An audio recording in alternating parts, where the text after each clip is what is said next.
அஸ்ஸலாமு அலைக்கும் வரஹ்மத்துல்லாஹி வபரகாத்துஹு. கண்ணியத்திற்குரிய எல்லாம் வல்ல ஏக இறைவனின் நல்லடியார்களே, தௌஹீத் எழுச்சி மாநாடு ஏன் என்பதை விளக்குவதற்காக இந்த பொதுக்கூட்டம் ஏற்பாடு செய்திருக்கிறது. இந்த பொதுக்கூட்டமே ஒரு தௌஹீத் எழுச்சி மாநாடாக அமைந்திருக்கிறது. அப்படியானால் அந்த மாநாடு இத்தகைய எழுச்சி பெற்றதாக இருக்கும் என்பதை நம்மால் இப்போது ஊகிக்க முடிகிறது. அல்லாஹ் அதற்கு அருள் புரிய வேண்டும். தௌஹீத் எழுச்சி மாநாட்டை சொல்வதற்கு முன்னால் தௌஹீது உண்மையிலே எழுச்சி பெற்றிருக்கிறதா என்று வரலாற்றை சொல்வதற்கு உரிய தகுதியான ஒரே இடம் இந்த ராஜகிரி தான். ஏனென்று சொன்னால் 1984 சிறுக்குடைய கேந்திரமாக கோட்டையாக ஒட்டுமொத்த தமிழ்நாட்டுக்கும் அனாச்சாரங்களையும் விதாத்துகளையும் சப்ளை செய்யும் இடமாக இருந்தது இந்த தஞ்சை மாவட்டம். எந்த அளவுக்கு இருந்தது என்று சொன்னால், தஞ்சையில 1984 ஆற்றங்கரை பள்ளிவாசலுக்கு அருகில் உள்ள திடலில வலிமார்கள் மாநாடு என்று ஒரு மாநாடு போட்டார்கள். அதுதான் தௌஹீத் வரலாற்றுக்கே ஒரு திருப்பு முனையாக அமைந்தது. அது என்ன வலிமார்கள் மாநாடு? தமிழகத்தினுடைய ஜமாஅத்துல் உலமா சபை நடத்துகிற மாநாடு. மார்க்க அறிவு இல்லாத மூடர்கள் நடத்தல. அதை நடத்தினவங்க யார் என்று கேட்டால், தமிழ்நாட்டில் உள்ள அனைத்து உலமாக்களுக்கும் ஒரு சபை இருக்கிறது இல்லையா, அந்த சபை நடத்துகிறது இந்த மாநாட்டை. அந்த வலிமார்கள் மாநாட்டிலே என்ன கருத்து மெசேஜ் வைக்கிறார்கள் என்று சொன்னால், நாம வலிமார்கள்ட்ட தான் கேட்கணும். இதான் மெசேஜ். அல்லாஹ்விடத்தில் கேட்கவே கூடாது. இன்னைக்கு இப்படி பேச இயலுமா? எப்படிப்பட்ட எழுச்சியை நோக்கி வந்திருக்குன்னு பாருங்க. அன்னைக்கு பேசுகிறார்கள். யார் பேசுறா? வேலூர் பாக்கியாத்து சாலிஹாத்திலிருந்து என் பேரை கொண்ட ஒரு ஆளு, பிஎஸ்பி ஜெயினுல் ஆபிதீன் ஒரு ஆளு, வேலூர் ஷபீர் அலின்னு ஒரு ஆளு, கலந்தர் மஸ்தான் ரஹ்மான் ஒரு ஆளு, ரஹ்மானின் ஒரு ஆளு, மறுமலர்ச்சி ஆசிரியர் யூசுப் ஒரு ஆளு, முஸ்லீம் லீக்குடைய தலைவர் அப்துல் சமது ஒரு ஆளு, அதுபோக யூசுப் அன்சாரி, அப்துல் கனி பெரிய பெரிய பெரிய பெரிய உலமாக்கள் தமிழகத்தில் எங்களுக்கெல்லாம் கல்வி கற்றுத் தந்த, நாங்கள் 7 ஆண்டுகள் மண்டியிட்டு படித்தோமே, அந்த உலமாக்கள் எல்லாம் கூடி மக்களுக்கு சொல்கிறார்கள், நீங்கள் அல்லாஹ்விடத்தில் கேட்கக்கூடாது, உங்கள் கோரிக்கைகளை அவுலியாக்கிட்ட தான் கேட்க வேண்டும், அல்லாஹ்விடத்தில் கேட்கிறதுக்கு உங்களுக்கு தகுதி கிடையாது. நீங்க அவுலியாட்ட கேட்டீங்கன்னா அவங்க நேரம் பார்த்து அல்லாஹ்ட்ட உங்களுக்கு வாங்கி தந்துருவாங்க. இந்த கருத்தை சொல்லி கடுமையான முறையில் ஷிர்கை போதிக்கிறார்கள் அந்த மாநாட்டில்.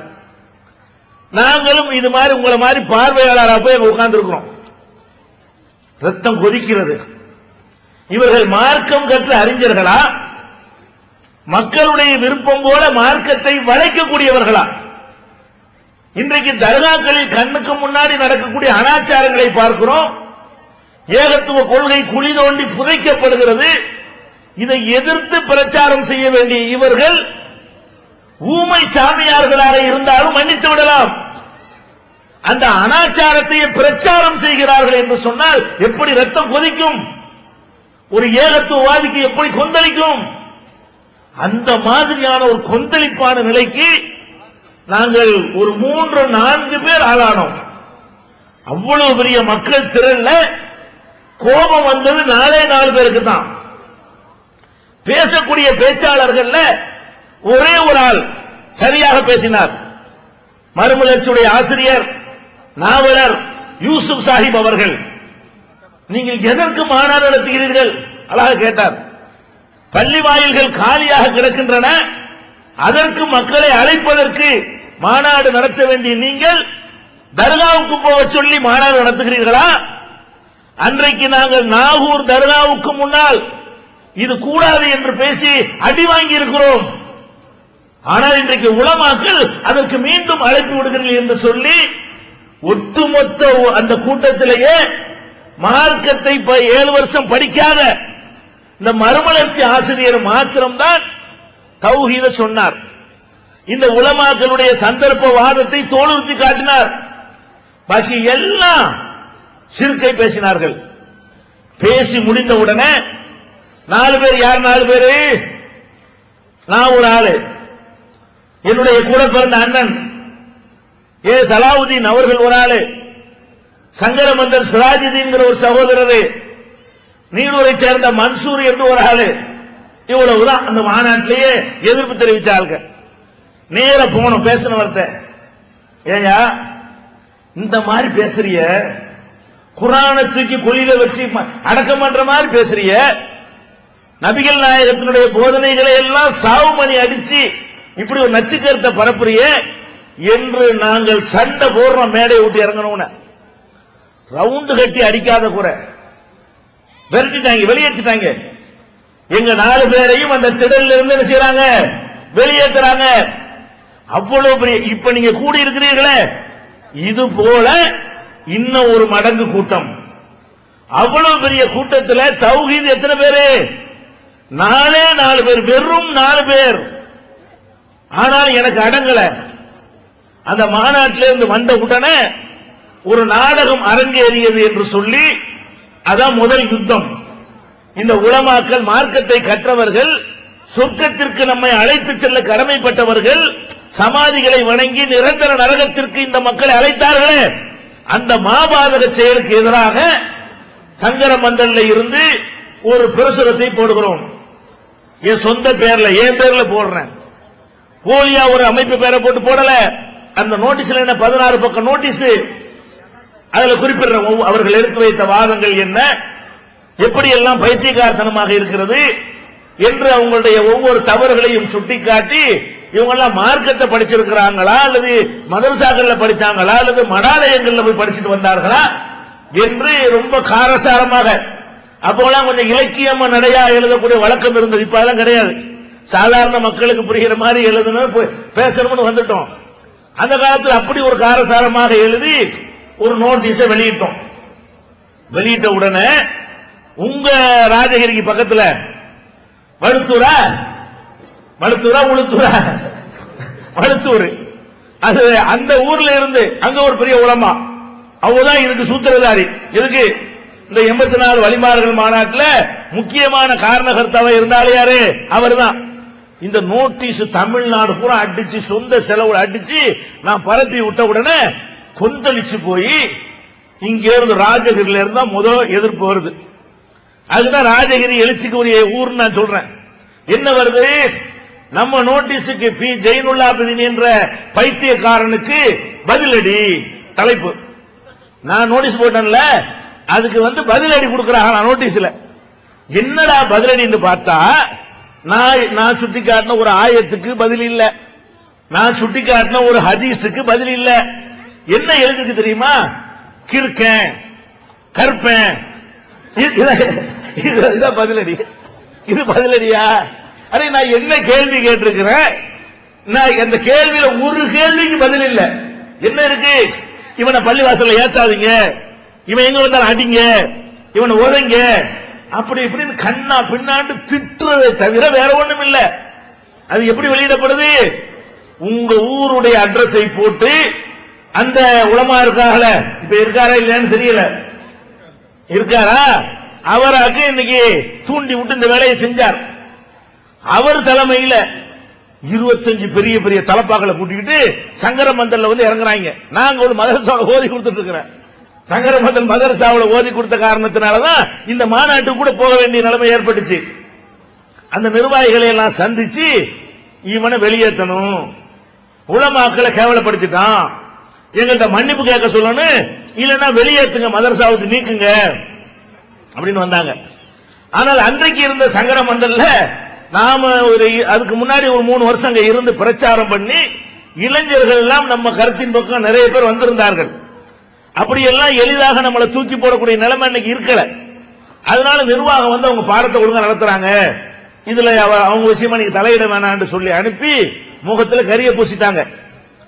அதுக்கு சூத்திரதாரியா இருந்தவன் யாரு? இந்த உங்க பகுதி, இந்த ராஜகிரியில இருந்தா அந்த எதிர்ப்பு முட்டுக்கட்டையே கிளம்புகிறது. ஒட்டுமொத்த தமிழ்நாட்டிலேயே இந்த நஜாத்துன்னு பேர் வச்சது, அடிக்க சொன்னது, போர்டு வைக்க சொன்னது இந்த சித்தாந்தம் எல்லாம் உருவானது இங்கதான். எங்க தௌஹீதுக்கு எதிரான ஷிர்க்குடைய கோட்டையாக திகழ்ந்து பிரச்சார கேந்திரமாக இருந்து பேருக்கு தான் தஞ்சாவூரை தவிர தஞ்சை மாவட்டம் பேர்ல நடந்த அத்தனை ஷிர்க்கு வெறியாட்டமும் இங்க இருந்துதான் தலையெடுத்தது. திருப்பந்துருத்தின்னு ஒரு ஊரு, அது உங்க மாவட்டமா நாகை மாவட்டமா? தஞ்சை மாவட்டம். திருப்பந்துருத்தியில எனக்காக உலமாக்கல் சபை கூடுது. இதுக்கப்புறம் இந்த மாதிரி நோட்டீஸ் போட்டு விட்டான், மன்னிப்பு கேட்க மாட்டேங்கிறான், சங்கரமந்தலை நீக்க மாட்டேங்கிறாங்க கூடுது. இதுக்கப்புறம் இந்த மாதிரி நோட்டீஸ் போட்டு விட்டான், மன்னிப்பு கேட்க மாட்டேங்கிறான், சங்கரமந்தலை நீக்க மாட்டேங்கிறாங்க, இவனை விடக்கூடாது, இவனை அட்ரஸ் இல்லாம ஆக்கணும் அப்படின்னு சொல்லி எனக்காக வேண்டிய சங்கரமந்தல் திருத்துறை திருப்பந்துருத்திங்கிற ஊர்ல உலமாக்கல் சபையுடைய பொதுக்குழு கூடுகிறது. எதுக்கு நான் சொல்றேன்னா, அன்னைக்கு உள்ளதை நினைச்சு பாக்குறேன், இப்ப உள்ளதையும் பாக்குறேன். அதுக்காகத்தான் அன்னைக்கு என்ன நிலைமை இருந்துச்சுங்கிறதுக்காக சொல்ல வர்றேன். திருப்பந்துருத்தியில எனக்கு அழைப்பு வருது, என்னுடைய அண்ணனுக்கு அழைப்பு வருகிறது. என்ன அழைப்பு? நீங்கள் உலமாக்கல் சபையில வரணும், உங்க விஷயமாக நாங்கள் பேச இருக்கிறோம் அப்படிங்கிறாங்க. உள்ளூர் மக்கள் நம்மட நண்பர் எல்லாம் சொன்னாங்க, வேணாம் திட்டத்தில் கூப்பிடுறாங்க, நீங்க போக வேணாண்டாங்க. திட்டம் இருந்தால் பரவாயில்ல நம்ம போவோம், பின்வாங்க கூடாது. நான் 2 பேர் தான் உலமாவெல்லாம் கூடி இருக்கிறாங்க. அப்பதான் உலமாக்களுடைய இன்னொரு முகம் எங்களுக்கு தெரியுது. ஒரு முகம் தெரிஞ்சு போச்சு தஞ்சாவூர்லயே, லா இலாஹ இல்லல்லாஹ் இவங்களுக்கு கிடையாது, அப்பட்டமான ஷிர்க். அபூஜஹலுடைய உள்ளுக்கு அப்புறம் அபூஜஹல் இருக்கு, முகமூடி தான் அவங்க பேரு. கிழிச்சு பார்த்தா உள்ள இருக்கிறது என்ன? அபூஜஹலுடைய கொள்கை, மக்கத்து காபீர் கொள்கை. அதுதான் இஸ்லாமுடைய இவங்க சொல்லிக் கொண்டிருக்கிறார்கள். எனக்கு விளங்கிட்ட தஞ்சையில 2வது முகம் தெரியுது. திருப்பந்தூர்த்தில போனா உடனே ஐஸ் வைக்கிறாங்க. எப்படி? ஏன் சம்சுல் ஹுதாசர் ஜமாத்துல் உலமாவுடைய தலைவர் அவர் தலைமையில தான் கூடுகிறது. அவர் என்ன சொல்றாரு? தம்பி ஜெயினுல்லாபதி ரொம்ப திறமையான புள்ள. எப்படி நம்ம நோட்டீஸுக்கு பதில் சொல்றாங்களாம், தம்பி ஜெயினுல்லாபதி ரொம்ப திறமையான புள்ள, நம்ம களத்துல இறங்கினா தீவிரமா பம்பரமா செயல்படக்கூடிய புள்ள, அவருக்கு ஜமாத்துல் உலமாவுல எல்லாம் பெரிய பெரிய பதவிகள் எல்லாம் காத்து கொண்டிருக்கிறது, அவர் ஒரு மன்னிப்பு மட்டும் கேட்கணும். எப்படி கதை? ஆசை வார்த்தை காட்டுறாங்களாம். அவங்க மன்னிப்பு கேட்டால் இந்த நோட்டீஸ் வெளியிட்டதுக்கு, எந்த நோட்டீஸ்? ஏன்னா இப்படி ஷிர்க்குக்கு மாநாடு நடத்தீங்க அந்த நோட்டீஸ் போட்டன, அது தப்புதான் என்று நான் மன்னிப்பு கேட்டால் ஜமாத்துல் உலமாவுக்கு என்னை செயலாளராக ஆக்குறேன்னு சொல்றாங்க. எப்படி பேரம் பேசுறாங்க? என்னை ஐஸ் வச்சு என்னை பாராட்டி நீ மன்னிப்பு மட்டும் கேளு, ஜமாத்துல் உலமாவுக்கு நீ செக்ரட்டரிங்கிறாங்க. தலைவர் சம்சுல் ஹுதா, நான் செக்ரட்டரி. அடுத்த ஒட்டுமொத்த உலமாக்களுக்கு 2வது இடம், அதை நாங்க தர்றோம். ரசூலுல்லாஹ் அப்படி எனக்கு ஞாபகம் வந்துச்சுங்க, இப்படித்தான் அவங்க பண்ணாங்க, எந்த பதவி வேண்டாம் தர்றோம்னு சொல்லி. அப்படி அது ஒரு சுன்னத்து நிறைவேறுது. நம்ம என்ன பண்ணிட்டோம்? தாராளமா மன்னிப்பு கேட்க தயார். இந்த நோட்டீஸ் இந்த கையில கொண்டு வந்திருக்கிறேன், நான் ஒண்ணையா கேட்கிறேன், நான் எழுதுனது தவறு நிரூபிச்சுட்டா மன்னிப்பு கேட்டுறேன். பதில் எனக்கு வேணும், சும்மா மன்னிப்பு கேட்க மாட்டேன். எழுதுன நோட்டீஸ் கையில வச்சிருக்கிறேன், அந்த நோட்டீஸ நான் என்ன செய்வேன்? அந்த நோட்டீஸை உங்களுக்கு வேணும்னு சொன்னா மாநாட்டுக்கு வாங்க, தௌஹீத் ஜமாஅத்துடைய வரலாற்று கண்காட்சியில அதுவும் கிடைக்கும். சரியா? அப்ப அந்த மாதிரி நான் மன்னிப்பு கேட்க தயாரா இருக்கிறேன். ஒவ்வொரு பாராவா வாசிப்பேன், இது இப்படி இப்படி தவறுன்னு எனக்கு சொல்லு, ஆன்சர் கொடு. தவறு என்று சொன்னா ஒவ்வொரு தவறுக்கும் மன்னிப்பு கேட்கிறேன், ஹோல்சேல் மன்னிப்பு கேட்கல. இதுக்கு நான் மன்னிப்பு கேட்டுக் கொள்கிறேன், இதுக்கு மன்னிப்பு கேட்டுக் கொள்கிறேன் சொல்றேன். உடனே என்ன பண்ணாங்க? உலமாக்கள் இன்னொரு மூஞ்சி தெரிஞ்சு வச்சா, தீன்லாம் இவங்களுக்கு கிடையாது, இவங்களை யாரும் குறை சொல்லக்கூடாது, இவங்களுடைய தப்புகளை யாரும் சுட்டி காட்டக்கூடாது. அப்புறம் நான் இதை சொன்ன உடனே அப்படி கண்ணை காட்டுறாங்க. அடுத்த முகம் என்ன முகம்? இவனை அடிக்கணும், விடாதீங்க, நீ மன்னிப்பு கேட்கவும் போயிருவியாடா போடான்ட்டாங்க. திடீர்னு உனக்கு செக்ரட்டரி பதவி தர்றேன்னு சொல்றவங்க மாட்டேன்ற உடனே, மன்னிப்பு கேட்க மாட்டேன்ற உடனே அடுத்த வினாடி யாரு? நீங்க எதிர்பார்த்திருக்க மாட்டீங்க. இப்படி இப்படி தாடி, இப்படி இப்படி தலப்பா, எப்படி பேசுறாங்க? ஒரு ரவுடி பேசுவான, பேட்ட ரவுடி, அதை விட கீழ்த்தரமான அநாகரிகமான ஸ்டைல்ல அவங்களுடைய வயசுக்கும் அவங்களுடைய படிப்புக்கும் அவங்களுடைய போர்வைக்கும் அவங்களுடைய தோற்றத்திற்கும் சம்பந்தம் இல்லாத வகையில ஒரு தெருப்பொறிக்கையுடைய நடையில தொலைச்சு விடுவோங்கிறாங்க. மன்னிப்பு கேட்காம நீங்க வந்து போக கூடாது. நான் என்ன செஞ்சேன், நானும் கொஞ்சம் ஒரு மாதிரி கிரிமினலா திங்க் பண்றேன் அந்த காலத்திலேயே, எனக்கு தெரிய வைகளை பத்தி வழங்குதா. நான் என்ன பண்ணி விட்டேன்னு சொன்னா, இந்த மிரட்டல் இங்க வச்சுக்கிறாத. நான் இங்க வரும்போதே போலீஸ் ஸ்டேஷன்ல போய் என்னை அடிக்க திட்டம் போட்டிருக்கிறாங்க, இன்னென்ன ஆளுக்கு தான் அது காரணம் எழுதி கொடுத்துட்டு வந்திருக்கிறேன். நல்ல அடி. அடுத்த நிமிஷம் 50 பேருக்கு பெரிய தலையில சொல்லிவிட்டேன். சம்சுலுகுதா, கனியசர் எல்லாம் பெரிய பெரிய ஆட்களை எல்லாம் அள்ளிக்கிட்டு போறதுக்கு நாங்க எல்லாம் கிறுக்க இல்லை, நாங்கள் விவரமான ஆள் தான். இல்லாட்டி 2 பேர் தனியா இவ்வளவு கூட்டத்துக்கு நாங்க வருவோமா? இது சும்மா டூப்பு தான் விட்டேன், எழுதிதான் கொடுக்கல. மன்னிப்பு கேட்க கூடாதுக்காக வேண்டி நான் இதை செஞ்சேன். அப்படி ஆடி போயிட்டானுவோம். விறகு கட்டை உருட்டு கட்டைலாம் நான் எதுக்கு சொல்றேன், உலமாக்கள் ரவுடிகளாக திரிந்த காலம். அப்ப இன்னைக்கு பார்க்கிறோம் அதனுடைய தொடர்ச்சியாக இதே ராஜகிரியில அது தொடர்ச்சியா ஒரு வருஷத்துல கூட்டம் போல வரணும். என்ன ஜாபம் இருக்குதா, 85 86 நினைக்கிறேன். அவ்வளவு ரகல வெட்டு குத்துகள் இதே ராஜகிரி நடந்தது. அன்னைக்கு பேச முடியல, கூட்டம் போட முடியல. நம்ம சகோதரர்கள் அடி வாங்கினார்கள், ஊர் நீக்கம் செய்யப்பட்டார்கள், அந்த நேரத்தில் அடிச்சார்களே.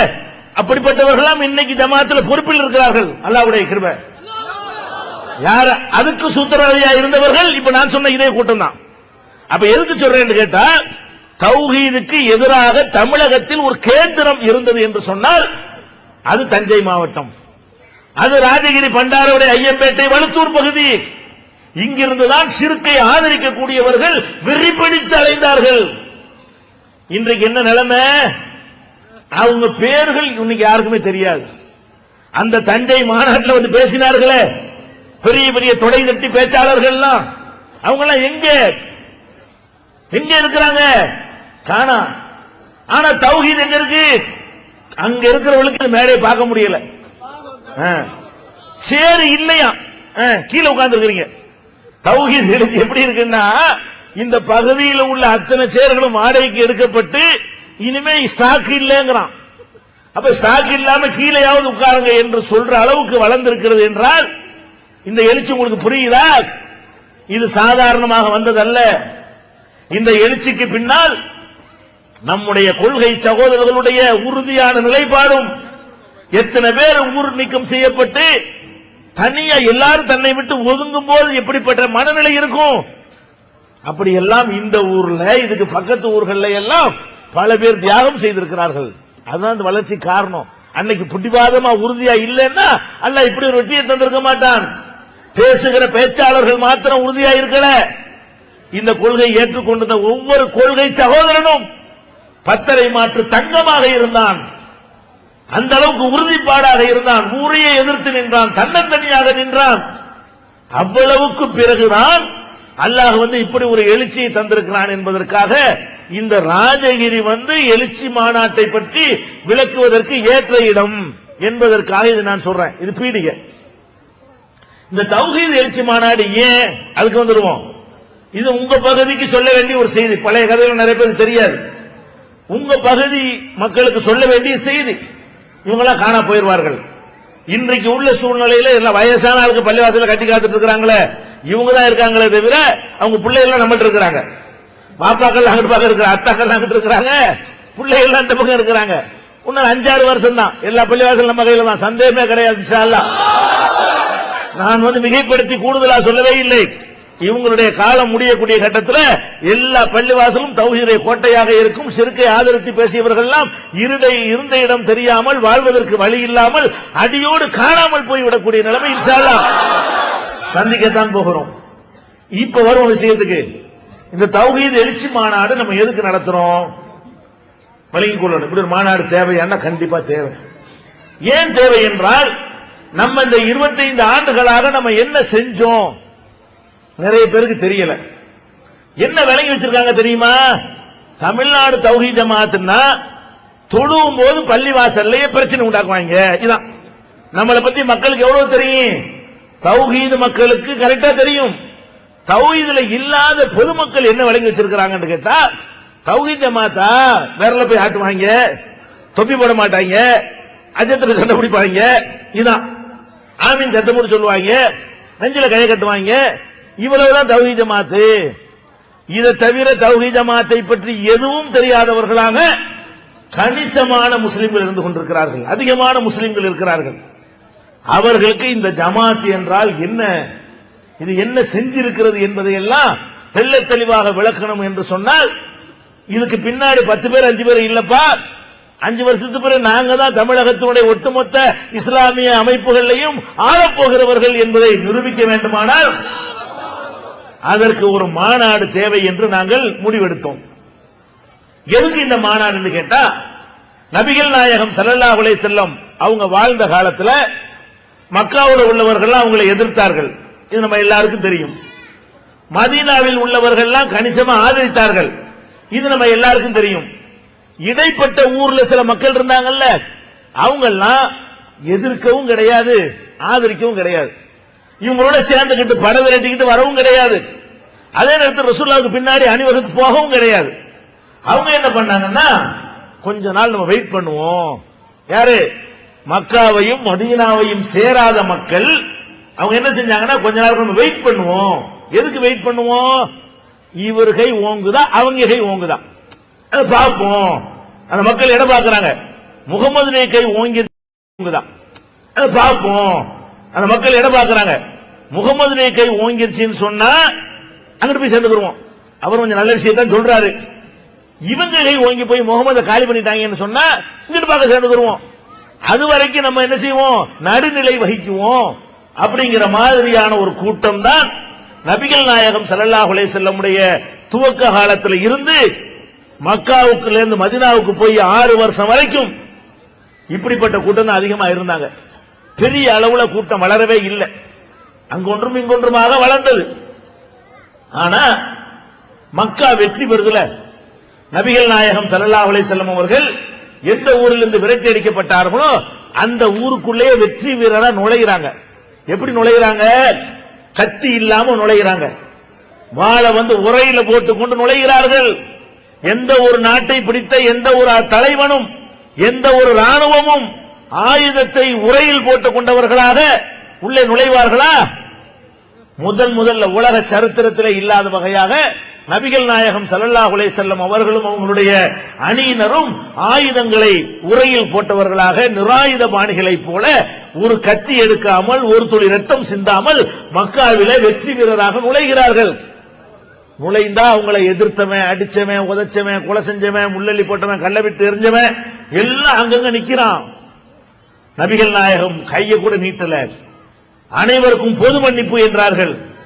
இந்த கூட்டத்துக்கு பிறகுதான் சுத்தி இருந்தவன் பார்க்கறான், என்னடா இது, இருக்கிற எல்லாத்தையும் பறிச்சுக்கிட்டு வெறும் ஆளை விரட்டி விட்டாங்க, ஒண்ணுமே இல்லாம ஆளை ஊரை விட்டு காலி பண்ணாங்க.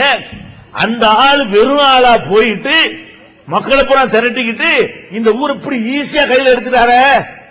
விரட்டி அடித்த சொந்த ஊரை தன்னுடைய கையில் அப்படி லட்டு மாதிரி தூங்கிட்டாரு. இந்த ஆளு கை ஓங்கிருச்சு அப்படின்னு தெரிஞ்ச பிறகுதான் நான் சொன்ன நடுநிலை கூட்டம் சாரை சாரை சாரையாக இஸ்லாத்தின்பால் அந்த கடைசி 4 வருஷத்துலதான் முதல் 19 வருஷத்தில் இருந்ததை விட பல ஆயிரம் மடங்கு மக்கள் இந்த மக்கா வெற்றிக்கு பிறகுதான் கூட்டம் கூட்டமாக நுழைந்தார்கள்.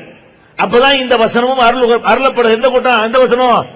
இதா ஜா நஸ்ருல்லாஹி வல் ஃபத்ஹு, அல்லாஹ்வுடைய உதவியும் வெற்றியும் வரும் பொழுது, வெற்றினா மக்கா வெற்றி, அல்லாஹ்வுடைய உதவியும் வெற்றியும் வரும் பொழுது, வரைத்தன் நாஸ யதுகுலூன ஃபீ தீனில்லாஹி அஃப்வாஜா, அல்லாஹ்வுடைய மார்க்கத்திலே மக்கள் எல்லாம் கூட்டமாக நுழைவதை நீ பார்க்கும் பொழுது, ஃபஸப்பிஹ் பிஹம்தி ரப்பிக, உமது இறைவனுடைய புகழை, இறைவனை புகழ்ந்து போற்றுவீராக, வஸ்தக்ஃபிருஹு, அவனிடத்திலே பாவ மன்னிப்பு தேடுவீராக, இன்னஹு கான தவ்வாபா, அவன் பாவங்களை மன்னிப்பவனாக இருக்கிறான் என்ற அத்தியாயம் அருளப்பட்டது. கூட்டமா மக்கள் இப்ப வர்றாங்க. உதவியும் வெற்றியும் வந்த பிறகுதான் கூட்டமா வந்தார்கள். அதுக்கு முந்தி வந்தார்கள், அங்கொன்றும் இங்கொன்றுமாக வந்தார்கள். அந்த ஊர்ல ரெண்டும் இந்த ஊர்ல ரெண்டுமாக வந்தார்கள். திரண்டது மக்கா வெற்றிக்கு பிறகுதான். இப்ப நாம நபிகள் நாயகம் ஸல்லல்லாஹு அலைஹி வஸல்லம் வாழ்க்கையை நாமளும் முன்னுதாரணமாக கொண்டு தமிழ்நாட்டை நாங்கள் எடை போடுகிறோம். நம்மளை எதிர்க்கிறவர்கள் அதிகமா, எதிர்க்காமல் நடுநிலை வகிப்பவர்கள் அதிகமான்னு கேட்டா நடுநிலை தான் அதிகம். தௌஹீதுல இருப்பவர்கள் ஒரு அளவு இருக்கிறார்கள், வெறி பிடித்து எதிர்க்கக்கூடியவர்கள் ஒரு அளவில் இருக்கிறார்கள். அதிகமான மக்கள் பார்க்கிறாங்க என்ன ஆகுது, இதனுடைய ரிசல்ட் என்ன, இப்படியே ஒண்ணுமில்லா புசுக்குன்னு போயிருவாங்களா, தார்மாலா வளருமா, இவங்க ஓங்குமா, எதா இருந்தாலும் இவங்க தான் களத்தில் நிப்பாங்களா, போராட்டம்னா இவங்க தான் வருவாங்களா, உதவினா இவங்க தான் நிப்பாங்களா, மழை பெஞ்சா இவங்க தான் நிப்பாங்களா, புயல் அடிச்சா இவங்க தான் வருவாங்களா, பொய் வழக்குனா இவங்க தான் நிப்பாங்களா என்று ஒவ்வொன்னாக மக்கள் உன்னிப்பா பார்த்துக்கிட்டே இருக்கிறாங்க. என்ன பார்க்கறாங்க, காத்து எந்த பக்கம் வீச போகுது பார்த்துக்கிட்டு இருக்கிறாங்க. அவங்களுக்கு தெரியுது காத்து மாறி வீசுன்னு விளங்குது. ஓரளவுக்கு பழையபடி காத்து வீசல, டைரக்ஷன் மாறிக்கிருச்சுன்னு விளங்குது. அது சந்தேகத்துக்கு இடமில்லாம கண் கூட பார்க்கணும் என்று அவங்க ஒரு எதிர்பார்ப்போட இருக்கிறாங்க பொதுமக்கள். அதுக்கு இந்த தஞ்சை தௌஹீது எழுச்சி மாநாடு அவங்களுக்கு பதில் சொல்லும். எப்படி பதில் சொல்லு, லட்சக்கணக்கான மக்கள் அங்க குழுமோதை பார்த்துட்டு ஆஹா நம்ம தப்பு கணக்கில் போட்டுட்டோம், ஏதோ ராஜகிரிலையும் பண்டாரவடையிலையும் மட்டும்தான் இருக்கிறாங்க என்று பார்த்தா தமிழ்நாட்டையும் தாண்டி இந்தியாவிலே கர்நாடகா, கேரளா, மராட்டியத்தையும் தாண்டி இலங்கையையும் தாண்டி சவுதி அரேபியாவில இருந்தும் துபாயில இருந்தும் யுஏஇ முழுவதும் இருந்தும் குவைத்துல இருந்தும் பஹ்ரைன்ல இருந்தும் கத்தார்ல இருந்து அந்த ஒரு வாரத்துக்கு டிக்கெட் கிடையாது. விமானத்துக்கு டிக்கெட் எடுக்க இயலாது. இன்னைக்கு ஒரு அவசரத்துக்கு உங்க குடும்பத்தை சேர்ந்த ஒருத்தர் அவசர ஒரு வேலைக்கு 8ஆம் தேதி வர நினைத்தாரையானால் அவருக்கு விமான டிக்கெட் கிடைக்காது. அப்ப வெளிநாடுகளில் இருந்தெல்லாம் புக் பண்ணி முன்கூட்டியே விமான டிக்கெட்டுகள் முழுவதும் பதிவு செய்யப்பட்டு புக்கிங் நிறுத்தப்பட்ட சரித்திரத்தை படைத்திருக்கிறது. இதை பார்க்கக்கூடிய நேரத்தில் நடுநிலையாக இருந்தவர்கள் நினைப்பார்கள், சரிதான், இதுதான் சரி, இதுக்குத்தான் அல்லாஹ்வுடைய உதவி இருக்கிறது, இதுக்குத்தான் அல்லாஹ்வுடைய வெற்றி இருக்கிறது என்பதை கண்கூடாக காணும் பொழுது கூட்டம் கூட்டமாக நிச்சயமாக அணி திரள்வார்கள் என்பதற்குத்தான் இந்த மாநாடு. திரள்வார்கள். அல்லாஹ்வுடைய ரசூல் காலத்தில் என்ன நடந்ததோ அந்த வரலாறு நிச்சயமாக நடக்கும். அபூ சுஃபியான் அவர்கள் நபிகள் நாயகம் ஸல்லல்லாஹு அலைஹி வஸல்லமுடைய எதிரியாக இருந்து பிற்காலத்தில் இஸ்லாத்தை ஏற்றுக்கொண்டார். அபூ சுஃபியான் அவர் கோல் சொல்வதற்காகவே போறார். எங்க போறாரு, ஹெர்குலிஸ் மன்னர்ட்ட போய் எங்க ஊர்ல முகமது ஒரு ஆள் இருந்துட்டு அநியாயம் பண்ணிட்டு இருக்கிறாரு, அவரை நீங்க ஒரு மாதிரி அடக்கி வைக்கணும் என்று கேட்பதற்காக அபூ சுஃபியானை பார்ப்பதற்காக, ஹெர்குலிஸை பார்ப்பதற்காக, ஹெர்கல் என்று சொல்லக்கூடிய ஹெர்குலிஸ் மன்னரை பார்ப்பதற்காக யார் போறா, அபூ சுஃபியான் போறாரு. போனோன்னு அந்த மனுஷன் நல்லா கேட்கிறான். அந்த ஆளு யாரு, ஹெர்குலிஸ் மன்னர் கேட்கிறான், எப்ப அந்த முகமதுங்கிறீங்களே அவர் என்னதான் சொல்றாரு, உங்களுக்கு என்னதான் சொல்ற பாருங்க, என்ன சொல்றாங்கிற முக்கியமான மெசேஜ்ங்க. என்ன இருந்தாலும் உங்களுக்கு சொல்றாரு, எதுக்கு உங்களுக்கு அவருக்கு என்ன பஞ்சாயத்து என்ன? அபூ சுஃபியான் எதிரி வாயினால சொல்றாரு, இல்ல தொழுவ சொல்றாரு, சுயமரியாதையை காப்பாற்ற சொல்றாரு, தான தர்மங்கள் செய்ய சொல்றாரு, சொந்த பந்தங்களை அனுசரிக்க சொல்றாரு, பொய் களவு சூது அவதூறுகள் எல்லாம் வேணான்னு சொல்றாரு, எப்பவும் உண்மையே பேசணும்னு சொல்றாரு, நாணயத்தை கடைப்பிடிக்க சொல்றாரு, அப்படி அல்லாஹ் மட்டும் வணங்கணுங்க சொல்றாருன்னு இதான் மெசேஜ். அதான் நாங்களும் சொல்றோம், இதான் நாங்கள் சொல்லிட்டு இருக்கிறோம். எங்களை எதிர்க்கக்கூடியவர்களுக்கு பாத்தீங்கன்னா பரதேச்சம் வாங்குங்கிறான், சினிமாவுக்கு போய்க்கிறான், தண்ணி அடிக்காட்டாலும் பள்ளிவாசல் முத்தவள்ளியா வரலான்னு சொல்றான், தண்ணி அடிச்சாலும் பள்ளிவாசல் முத்தவள்ளியா வரலாங்கிறான். இங்க என்ன சொல்றோம், போய் சொல்லாத, பிரார் பண்ணாத, வரச்சனை வாங்காத, நேர்மையாயிரி, ரசூலுல்லாஹ் என்ன சொன்னாங்களோ அதை நம்ம சொல்லிட்டு இருக்கிறோம். அதே மாதிரி அபூ சுஃபியான் சொல்றாரு, இதை சொன்னோன்னு அவர் கேட்கிறாரு, இது நல்லா தானப்ப தெரியுது, இதுக்கு ஏன் போட்டு அவங்களை அடக்க சொல்ற, நல்லா தானே சொல்றாரு, ஹெர்குலிஸ் உள்ளத்தை ஆட்டி படைக்குது இந்த போதனை. அப்புறம் கேட்கிறார் அவரு, யஸீதுன் யன்குஸூன், அவர்கிட்ட சேர்ந்தவங்க அதிகரித்திருக்கிறார்களா குறைஞ்சிருக்கிறார்களா, எப்படி கேட்கப்படுது? அதுக்கு அதுல சேரக்கூடிய முகமது போய் சேர்றாங்களே, ஒரு 100 பேர் இருந்துட்டு 50 ஆகி 25 ஆகி 10 ஆகி இப்படி குறைஞ்சிக்கிட்டு வருதா, அது மாட்டுக்கு பிளஸ்ல போயிட்டு இருக்கிறதா, ஏறு முகமா இறங்கு முகமான்னு அவர் கேட்கிறாரு. இல்ல பல் யஸீதுன், ஜாஸ்தியாகிட்டு தான் இருக்கிறாங்க. யார் சொல்றா, அபூ சுஃபியான் வாயிலிருந்து சொல்லப்படுது, ஜாஸ்தியாகிட்டு தான் இருக்கிறார்கள். அப்புறம் கேட்கிறாரு, இந்த முகமது போய் சேர்ந்தாங்களே, சேர்ந்த ஆட்க சொந்த காரணத்துக்காக வெளியே வந்திருக்கலாம், இந்த தீனு சரியில்லை, இந்த கொள்கை சரியில்லைன்னு யாராச்சும் வெளியே வந்திருக்கிறாங்களா கேட்கிறாரு. ஒருத்தரும் வெளியே வரல, கொள்கை விமர்சிச்சு யாரும் வரல, காசு வரல பணம் தரலன்னு வெளியே போயிருப்பாங்க. கொள்கை தப்பு என்று யாராவது விமர்சித்தார்களா? அப்ப அபூ சுஃபியான் சொல்றாரு கிடையவே கிடையாதுங்கிறாரு. அப்ப அது பூரா இன்னைக்கு பாக்குறோமா இல்லையா?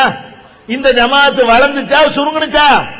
அன்னைக்கு வெறும் 4 பேர் நின்று நாங்கள் கூட்டம் போட முடியாமல் விரட்டி அடிக்கப்பட்ட நிலைமை எங்க? 4 தெருவும் கொள்ளாத அளவுக்கு ஆண்களும் பெண்களுமாக நிரம்பி வழிகிற இந்த நிகழ்ச்சி எங்க வளரல? ஒரு அறைகூல் விடுவோமா? அதே நாள்ல நீங்க தஞ்சாவூர்ல அதே வலிமார்கள் மாநாடு போடுறீங்களா பாப்போம். வலிமார்கள் மாநாடு போட்டீங்கல்ல, அதே தேதியில, அதே தேதி கூட வேணாம், இந்த இதே இடத்திலேயே உங்களுக்கு நாங்க 2 நாள் எக்ஸ்டென்ஷன் பண்ணி தர்றோம், கபர் வணங்கலாம் வாங்கன்னு கூப்பிட்டு இந்த ஏகத்துவ எழுச்சிக்கு நிகராக போட்டியாக இதை வெல்லுகிற மாநாடு உங்களுக்கு போட முடியுமா?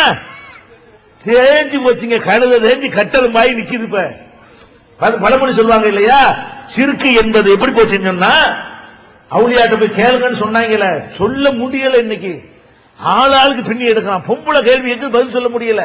பாத்தியாக்கெல்லாம் அடிபட்டு போச்சு, கத்தமெல்லாம் அடிபட்டு போச்சு, தாயத்து பிசினஸ் எல்லாம் உளுந்து போச்சு. அப்ப எல்லாத்தையும் பார்க்கிறோம், எழுச்சி தாறுமாறா இருந்து கொண்டிருக்கிறது. அப்ப அந்த எழுச்சியில காட்டுவதற்கு தான் இந்த மாநாடு. என்ன மாநாடு? நீங்க எவ்வளவு மாநாடு பாக்குறீங்க. பொதுவா மாநாடு எதுக்கு போடுவாங்க? மாநாடு எதுக்கு போடுவாங்க? ஒரு தலைவர் இருப்பாரு, அவருக்கு சில பிரச்சனைகள் வரும், அல்ல அவருக்கு ஏதாவது நெருக்கடி வரும், அவருக்கு ஏதாவது ஒரு முக்கியமான ஒரு முடிவு எடுக்க வேண்டி வரும், ஒரு அரசியல் பேரம் நடத்த வேண்டி வரும். அந்த நேரத்தில் தங்களுடைய இருப்பை காட்டிக் கொள்வதற்காக வேண்டி ஒரு மாநாடு போடுவாங்க. போட்டு அந்த தலைவர் ஆகா ஓகன் புகழ்வாங்க, காசு கொடுத்து கூட்டிட்டு வருவாங்க. வர்ற வழியில தண்ணி அடிச்சுட்டு என்ன செய்வான், அவ்வளவு தகராறு கலாட்டாவும் பண்ணிட்டு வீட்டுக்கு வருவான்.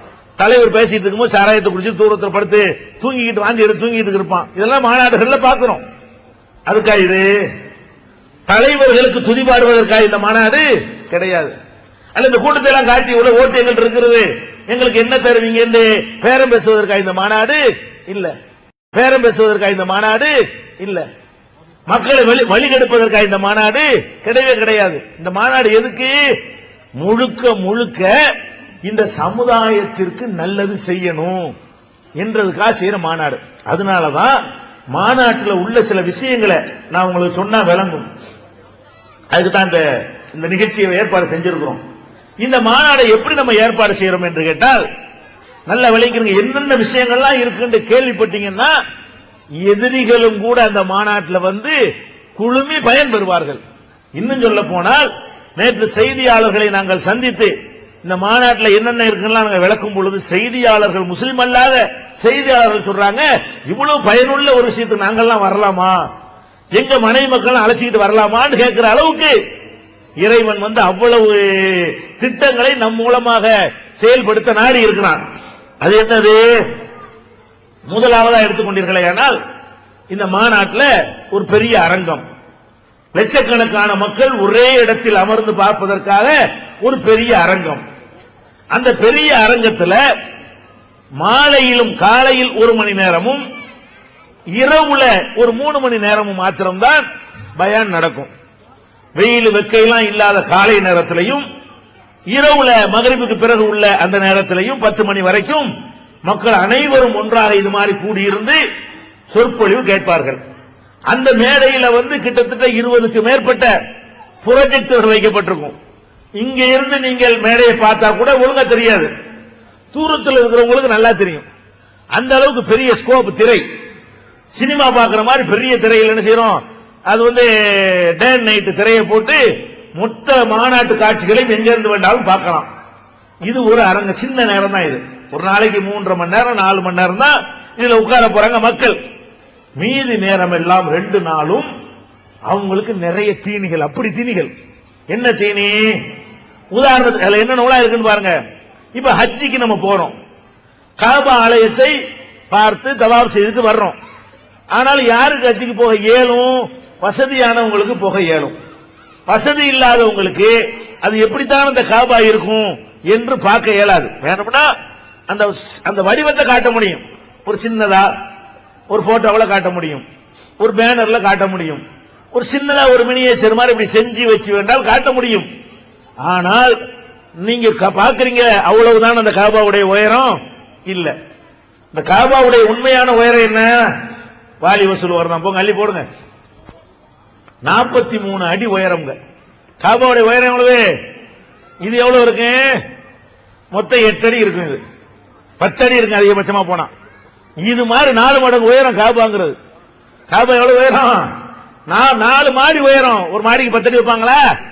4 மாடி உயரமாக்கும் காபாவுடைய உயரம். 4 மாடி அளவுக்கு உள்ள உயரம். அகலம் வந்து 36 அடி அகலம். 36க்கு 40 அவ்வளவு பெரிய ராட்சச சைஸ் ஆகும் காபாங்கிறது. அந்த காலத்துல மக்கள் உயரமா இருந்தாங்க. அதுல உள்ளக்க போய் தொழுவாங்க. தொழுவுறதுக்கு அந்த பள்ளிவாசம் தான். அதை சுத்தி நம்ம தொழுதுட்டு இருக்கிறோம். தூக்க காலத்துல உள்ளக்க தொழுதாங்க. சரியா? அது வெளியே நின்று தொழுதுட்டு இருக்கிறோம் வைங்களேன். அந்த காபா ஆலயத்தை வந்து அதே சைஸுக்கு அதே மாதிரி செஞ்சு வைக்கணும் 2 ஏக்கர்ல. அந்த மாநாட்டுக்கு வந்தீங்கன்னா அந்த காபா எப்படி இருக்கு இல்ல அப்படி சுத்தி வந்தீங்கன்னு சொன்னா இப்படித்தான் இருக்குமா? அதே நேரத்தில் அதைத்தான் காபா நினைச்சு தொட விட மாட்டோம். அதுல ஆள் போட்டிருப்போம், பேரிகார்டு போட்டிருப்போம், தடுத்திருப்போம். அது இந்த இடத்துல ஹஜ்ருல் அஸ்வத் இருக்கும், இது இப்படி இருக்கும், இப்படி இருக்கும்னு சொல்லி அந்த இடத்துல நின்று ஹஜ்ஜிக்கு போக முடியாதவங்க இருக்காங்களே, இறைவா இந்த காபாவை நேர பார்க்கிற பாக்கியத்தை கூட அல்லாண்டு அல்லாஹ்விடத்தில் துஆ செய்யக்கூடிய வகையில அது ஆர்வம் ஊட்டும். ஹஜ்ஜிக்கு போயிட்டு வந்தவர்களுக்கு போக நினைப்பவர்களுக்கும் எப்படி தவாஃப் செய்யணும், எப்படி அந்த மற்ற காரியங்கள்லாம் செய்யணும், எப்படி சாய் செய்யணும் என்பதை எல்லாம் விளக்குவதற்காக ஆண்களுக்கும் பெண்களுக்கும் தனித்தனி கைடுகள் இருப்பாங்க. ஆம்பளைக்கு ஆம்பளையை விளக்கிக்கிட்டு இருப்பாங்க, பெண்களுக்கு பெண்களை விளக்குவார்கள். அதுக்காக தனியா ஒரு அரங்கம் பண்ணிருக்கிறோம். அப்ப இது எதுக்கு பண்றோம்? ஹஜ்ஜி ஹஜ்ஜின்னு சொல்றோம். அதை நேர பார்த்துட்டு இதுதான் ஹஜ்ஜா, இப்படித்தான் செய்யணுமா என்று இங்கே விலகி கொண்டார்களே. ஆனால் அங்கு போவதற்கு வசதியா இருக்கு. போகவே முடியாதவர்கள், தங்கள் வாழ்நாள்ல 1 லட்சம் ரூபாய் 1.5 லட்சம் ரூபாய் செலவழிச்சு போக முடியாதவர்கள் இப்படித்தான் இருக்கும்னு ஒரு சும்மா ஒரு போலியான வடிவத்தையாவது பார்த்துக்கிறேன் என்பதற்காக வேண்டி ஹஜ்ஜி டெமோ காட்சி வச்சிருக்கிறோம். 1. அடுத்து என்ன? தொழுகை பயிற்சி அரங்கங்களை பாத்தீங்கன்னா தொழ தெரியாத ஒரு தொழுவுற நிறைய பேர் தொழுவுறாங்க. சுன்னத்தான முறைப்படி தொழுவு தெரியல. ஆம்பளை தொழுவுறதும் சரியா இல்ல, பொம்பளை தொழுவும் சரியா இல்ல. தொழுகைக்கு ட்ரைனிங் கொடுப்பதற்காகவே ஆம்பளைக்கு ஒரு அரங்கம், பெண்களுக்கு ஒரு அரங்கம். ஒரு 50 பேராக 100 பேராக உள்ள நுழைக்கப்படுவார்கள். பெண்களுக்கு ஒரு ஆள் தொழுவிப்பாங்க. 4-5 பெண்கள் நின்று அவங்களுக்கு வந்து கைடு பண்ணுவாங்க. கையை ஒழுங்கா கட்டாடி இப்படி கட்டுங்க, அப்படி கட்டுங்க, இப்படி வைங்க, ருக்கூல நிப்பாட்டி வச்சு ஒழுங்கா கையெல்லாம் இருக்குதா, பெண்கள் ஒழுங்கா தொழுகிறாங்களான்னு பெண்கள் கண்காணிப்பார்கள். ஆண்கள் ஒழுங்கா தொழுகிறாங்களான்னு சொல்லி ஆண்கள் கண்காணிப்பார்கள். முழுசா கண்காணிச்சு விரல் எப்படி இருக்கணும், கை எப்படி இருக்கணும், ருக்கூல எப்படி இருக்கணும், அத்தையாத்துல எப்படி இருக்கணும் என்பதை எல்லாம் விளக்கக்கூடிய வகையில தொழுகை பயிற்சி அரங்கம். இது யாருக்கு நல்லா தெரியுமோ அவங்க வந்து ஒரு உதாரணமா 8 மணிக்கு ஆரம்பிக்கணும், 8 to 8:30 அது நடக்கும். 8 to 9 பிரேக், 9 to 9:30 மறுபடி நடக்கும், 9:30 to 10 பிரேக். பல தடவை அந்த முதல் 100 பேர்ல நம்ம போகாட்டி என்ன நீங்க பயப்பட தேவையில்லை. தொழ தெரியாதவர்கள் பார்த்து சாயந்தரம் வந்துடலாம், வந்து சாயந்தரம் கத்துக்கலாம். அப்ப ஆண்களுக்கும் பெண்களுக்கும் தொழுகையை பற்றி அறிந்து கொள்வதற்காக தனித்தனியான பயிற்சி அளிக்கப்படுகிறது. அப்ப இது நம்ம செலவழிக்கிறோம்ல, நம்ம செலவழிச்ச காசுக்கு இந்த உம்மத்தில் உள்ளவர்கள் ஏற்றுக்கொள்ளப்பட வகையில் தொழுது விட்டார்கள் என்று சொன்னார். எத்தனை கோடி செலவழிச்சா என்னங்க அதுக்கு ஈடாகுமா? மறுமையில கிடைக்க போகுது. அவன் இபாதத்தை பாதுகாத்துக்கிறான, சரியான முறையில் அவனுடைய தொழுகை அமைந்து விட்டால் அவன் சொர்க்கத்துக்கு கன்ஃபார்மா போயிருவானே. அப்ப சொர்க்கத்திற்கு போவதற்காக கற்றுக் கொடுக்கத்தான் இந்த அரங்கத்தை ஏற்பாடு, ஆணுக்கு பெண்ணுக்கு தனித்தனியாக. அது மாதிரி ஜனாசா, ஒரு மனிதன் இறந்து விடுகிறான், கூலிக்குத்தான் என்ன செய்யறோம்? குளிப்பாட்டுறதுக்கு நம்ம ஆட்களை பிடிக்கிறோம். நம்மளே குளிப்பாட்டினா என்ன? நம்ம குடும்பத்தில் உள்ள ஆளை நம்ம குளிப்பாட்டினா எவ்வளவு உரிமையா இருக்கு. நம்மளை வந்து உயிரோட இருக்கிற நேரத்தில் நம்ம தகப்பனார் எடுத்து வளர்த்திருப்பாரு, தாயார் வளர்த்திருப்பாங்க, நம்ம அவர் மடியில மலஜலம் கழிச்சிருப்போம், அதெல்லாம் அவங்க சகிச்சுக்கிட்டு இருந்திருப்பாங்க. அந்த மாதிரி நம்ம தகப்பனார் இறந்து போயிட்டாரு, நம்ம தாயார் இறந்து போயிட்டாங்களே, அதை நம்மளே குளிப்பாட்டினா என்ன அப்படின்னா அது உங்களுக்கு செய்யற சரியான கடமையா இருக்குமா இல்லையா? மனநிறைவு அடையுமா இல்லையா? கூலிக்கு செய்யற வேலையா? நம்ம சின்ன பிள்ளையா இருக்கும் போது நம்ம மலஜலம் கழித்தா கூலிக்கு ஆள் வச்சா நம்மளை சுத்தப்படுத்தினாங்க, அவங்க மடியில சுமக்கலையா? அப்ப பெற்றோர்களுக்கு என்ன செய்யறோம்? அந்த குளிப்பாற்ற வேலையை கூட கூலிக்கு பிடிக்கிறோம். ஏன்? தெரியாதனால. ஜனாசாவை எப்படி கஃன் போடணும், ஜனாசாவையே போட்டு, அதுக்கான ஒரு ஆளை ஜனாசா வாக்குறது இல்ல, ஜனாசா மாதிரி ஒரு பொம்மையை போட்டு அந்த பொம்மைக்கு கிழிச்சு கபனை கிழிச்சு அது எப்படி ஆம்பளைக்கு எப்படி மாற்று, ஆணுக்கு தனி பெண்ணுக்கு தனி. பெண்களை எப்படி குளிப்பாட்டுவது என்பது அது பெண்களுக்கு தனியா ஒரு அரங்கத்தில் பெண்கள் சொல்லிக் கொடுப்பார்கள். ஆண்களை எப்படி குளிப்பாட்டுவது என்பதை ஆண்களுக்கு ஆண்கள் நடத்துவார்கள். செய்முறையாக சும்மா பயான்மா நடத்த மாட்டாங்க, செஞ்சு காட்டி அந்த பொருளை செஞ்சு காட்டி என்ன செய்வாங்க, நடத்துவாங்க. இது ஒரு அரங்கம் இருக்கிறது. அதே மாதிரி குர்ஆன் ஓதுறீங்க, நிறைய பேர் குர்ஆன் ஓத தெரியல, அலிஃப் பேங்கிற எழுத்து கூட ஒழுங்கா வாசிக்க தெரியாம இருக்கிறாங்க. அப்ப ரொம்ப கவலைப்படுறாங்க, நம்ம குர்ஆன் ஓதலையே, நம்ம ஓதுனா நல்லா இருக்குமே ஆசைப்படுறாங்க. ஆனால் அசரத்து மாற்ற ஓத போனீங்கன்னு வைங்க, 5 வயசுல குர்ஆன் ஓத விட்டோம்னா 18 வயசு வர வரைக்கும் ஒண்ணு தான் ஓதிட்டு இருக்கிறான். இப்பதான் 1வது பாடம் வர்றாரு, 7வது பாடம் வர்றாருங்கிறாங்க. இன்னும் 15 வருஷம் ஓதக்கூடிய விஷயமா நினைச்சிட்டு இருக்கிறாங்க. குர்ஆனை பார்த்து ஓதுறதுக்கு 15 வருஷமா தேவை, 1 hour போதும். குர்ஆனை பார்த்து ஓத தெரியாதவர்கள் பார்த்து ஓத ஆசைப்பட்டால் உங்களுக்கு தேவை எவ்வளவு? 1 hour கிளாஸ் நடத்துவோம். 1 hourல அவ்வளவு பேரும் குர்ஆனை வாசிக்கிறோம். ஓத தெரியாத யாரா இருந்தாலும் சரி. அந்த மாதிரி ஆண்களுக்கும் பெண்களுக்கும் 1 மணி நேரத்தில் நடத்தக்கூடிய அந்த பாடத்தை வைத்து நீங்கள் உங்கள் வீடுகளிலே கொஞ்சம் பிராக்டிஸ் பண்ணீர்களேயானால் குர்ஆனை ஓத முடியும். இதுக்கு செலவழிக்கிற வெட்டியா? இதுக்காக வேண்டி நீங்க ஒரு மக்தப் நடத்துறீங்க, காலாகாலம் நடத்திக்கிட்டு இருக்கிறீங்க. நாங்க 1 hourல மக்தப் நடத்திடுறோமே, அதனை எப்படி செய்யறோம்? கிளாஸும் போர்டு போட்டு நடத்துறோம், கையில ஒரு சீடியும் கொடுக்கிறோம், ஒரு புஸ்தகமும் கொடுக்கிறோம். என்ன புஸ்தகம்? இதை போய் படி, தமிழ்ல எழுதி அரபி எழுத்துக்களை போட்டு குர்ஆனை எளிய முறையில் ஓதிட அப்படிங்கிற ஒரு புஸ்தகம் ஒண்ணு, ஒரு சீடி ஒண்ணு, பிளஸ் பயிற்சி வகுப்பு ஒண்ணு. இதுக்கப்புறம் சீடியை போட்டு புஸ்தகத்தை கையில வச்சுக்கிட்டு ஒரு 2 நாள் பாடுபட்டீங்கன்னு சொன்னா நீங்க அழகா குர்ஆனை வீட்டுல ஓதிக்கலாம். வாழ்க்கையை தொலைச்சிட்டு சின்ன வயசுல சேட்டை பண்ணிவிட்டு படிக்காம இருக்கிற எவ்வளவு பேர் இருக்கிறோம். அல்லாஹ்வுடைய வேதத்தை தாய்மொழியிலே, அந்த தூய ஒரிஜினல் மொழியிலேயே ஓதலாம்னா சின்ன விஷயமா இது? இதை செய்யறோம். அடுத்து பாருங்க, ஒரு மாநாட்டுக்குள்ள இப்படி இல்லாம செஞ்சாங்க. நீங்கள் நாள மாநாடுக்கு போயிருக்கிறீங்க, மாநாடுனா என்ன பண்ணிருப்பாங்க? ஒரு டான்ஸ் வச்சிருப்பாங்க, அந்த பக்கம் நமிதாவை ஆட விடுவாங்க, இந்த பக்கம் எவ்வளவு ஒரு சைத்தான விட்டு ஆட விடுவாங்க. உபாத்திர இதானங்க மாநாடு. கலாக ஜோக்கு, அந்த அவனை கொண்டா ஜோக், லியோனியை கூப்பிடு, அவனை விட்டு நகைச்சுவை பட்டிமன்றம் போடு, சிரிச்சிட்டு வர்றதுக்கு மாநாடு நடத்துவாங்க. இங்க சிரிப்புக்கு வேலை கிடையாது, டான்ஸுக்கு வேலை கிடையாது, பாட்டுக்கு வேலை கிடையாது, கேளிக்கைக்கு வேலை கிடையாது. உலகத்தில் மூழ்கி போய் எல்லா அக்கிரமத்தையும் செய்வதற்கு எந்த விதமான ஒரு பொழுதுபோக்கு அம்சமும் கிடையாது. முழுக்க முழுக்க அது ஒரு கல்லூரி, ஒரு பல்கலைக்கழகம். வாழ்க்கையை தொலைச்சிட்டு சின்ன வயசுல சேட்டை பண்ணிவிட்டு படிக்காம இருக்கிற எவ்வளவு பேர் இருக்கிறோம். அல்லாஹ்வுடைய வேதத்தை தாய்மொழியிலே, அந்த தூய ஒரிஜினல் மொழியிலேயே ஓதலாம்னா சின்ன விஷயமா இது? இதை செய்யறோம். அடுத்து பாருங்க, ஒரு மாநாட்டுக்குள்ள இப்படி இல்லாம செஞ்சாங்க. நீங்கள் நாள மாநாடுக்கு போயிருக்கிறீங்க, மாநாடுனா என்ன பண்ணிருப்பாங்க? ஒரு டான்ஸ் வச்சிருப்பாங்க, அந்த பக்கம் நமிதாவை ஆட விடுவாங்க, இந்த பக்கம் எவ்வளவு ஒரு சைத்தான விட்டு ஆட விடுவாங்க. உபாத்திர இதானங்க மாநாடு. கலாக ஜோக்கு, அந்த அவனை கொண்டா ஜோக், லியோனியை கூப்பிடு, அவனை விட்டு நகைச்சுவை பட்டிமன்றம் போடு, சிரிச்சிட்டு வர்றதுக்கு மாநாடு நடத்துவாங்க. இங்க சிரிப்புக்கு வேலை கிடையாது, டான்ஸுக்கு வேலை கிடையாது, பாட்டுக்கு வேலை கிடையாது, கேளிக்கைக்கு வேலை கிடையாது. உலகத்தில் மூழ்கி போய் எல்லா அக்கிரமத்தையும் செய்வதற்கு எந்த விதமான ஒரு பொழுதுபோக்கு அம்சமும் கிடையாது. முழுக்க முழுக்க அது ஒரு கல்லூரி, ஒரு பல்கலைக்கழகம். 2 நாட்களில் முழு இஸ்லாத்தையும் அறிந்து கொள்வதற்கான நவீன பாடத்திட்டத்துடன் கூடிய ஒரு பல்கலைக்கழகமாக அந்த மாநாடு அமைய போகிறது. அப்ப அது என்ன பண்றோம்? ஃபத்வா அரங்கம். எவ்வளவு கேள்விகளை மனசுல வச்சுட்டு இருக்கிறீங்க. போன்ல டைம் கிடைக்கும், ஒரு மனுஷன் எத்தனை பேருக்கு பதில் சொல்ல முடியும்? நிறைய கேள்விகள் உங்கள்கிட்ட இருக்கிறது, பதில் சொல்லக்கூடியவர்கள் கம்மியா இருக்கிறாங்க. உங்க கேள்விகளுக்கு எல்லாம் விட கிடைக்க மாட்டேங்குது. அப்ப அதுக்கு நாங்க என்ன பண்றோம்? யாருக்கும் கேள்வி இருக்கக்கூடாது. புதுசா வர்ற கேள்வி தான் இனிமே இருக்கணும். ஸ்டாக்ல யாருக்கும் கேள்வி இருக்கக்கூடாது. 50 கேள்வி எழுதிட்டு வா. ஃபத்வாவுக்கு ஒரு அரங்கம், 16 கம்ப்யூட்டரை போட்டுக்கொண்டு 16 ஆலிம்கள் என்ன செய்வாங்க? அந்த டேபிளுக்கு முன்னாடி அமர்ந்திருப்பார்கள். நீங்க உட்கார்ந்து உங்களுக்கு தேவையான கேள்வியை ஒரு பேப்பர்ல ஒரு கேள்வி தான் கொடுக்கணும். 10 கேள்வி கூட கேட்கலாம், தனித்தனி பேப்பரா கேட்கணும். அப்பதான் விடை எடுக்க வசதியா இருக்கும். ஒரு கேள்வியை ஒரு பேப்பர்ல ஒரு கேள்வி என்று எழுதி கொடுத்தீர்களே ஆனால் அது தொழுகை சட்டத்தை கேட்கலாம், நோம்பை பத்தி கேட்கலாம், சொத்து பிரிவினை பத்தி கேட்கலாம், எதை பத்தி வேண்டாலும் கேட்கலாம். மார்க்கம் சம்பந்தப்பட்ட எதை கேட்டாலும் கேட்டு முடிச்சு 10வது நிமிஷத்துல பிரிண்ட் அவுட் கையில பிரிண்ட் பண்ணி கையில ஃபத்வா, சுட சுட இன்ஸ்டன்ட் ஃபத்வா. இன்ஸ்டன்ட் இட்லி போடுறாங்க இல்லையா, சுட சுட இட்லி.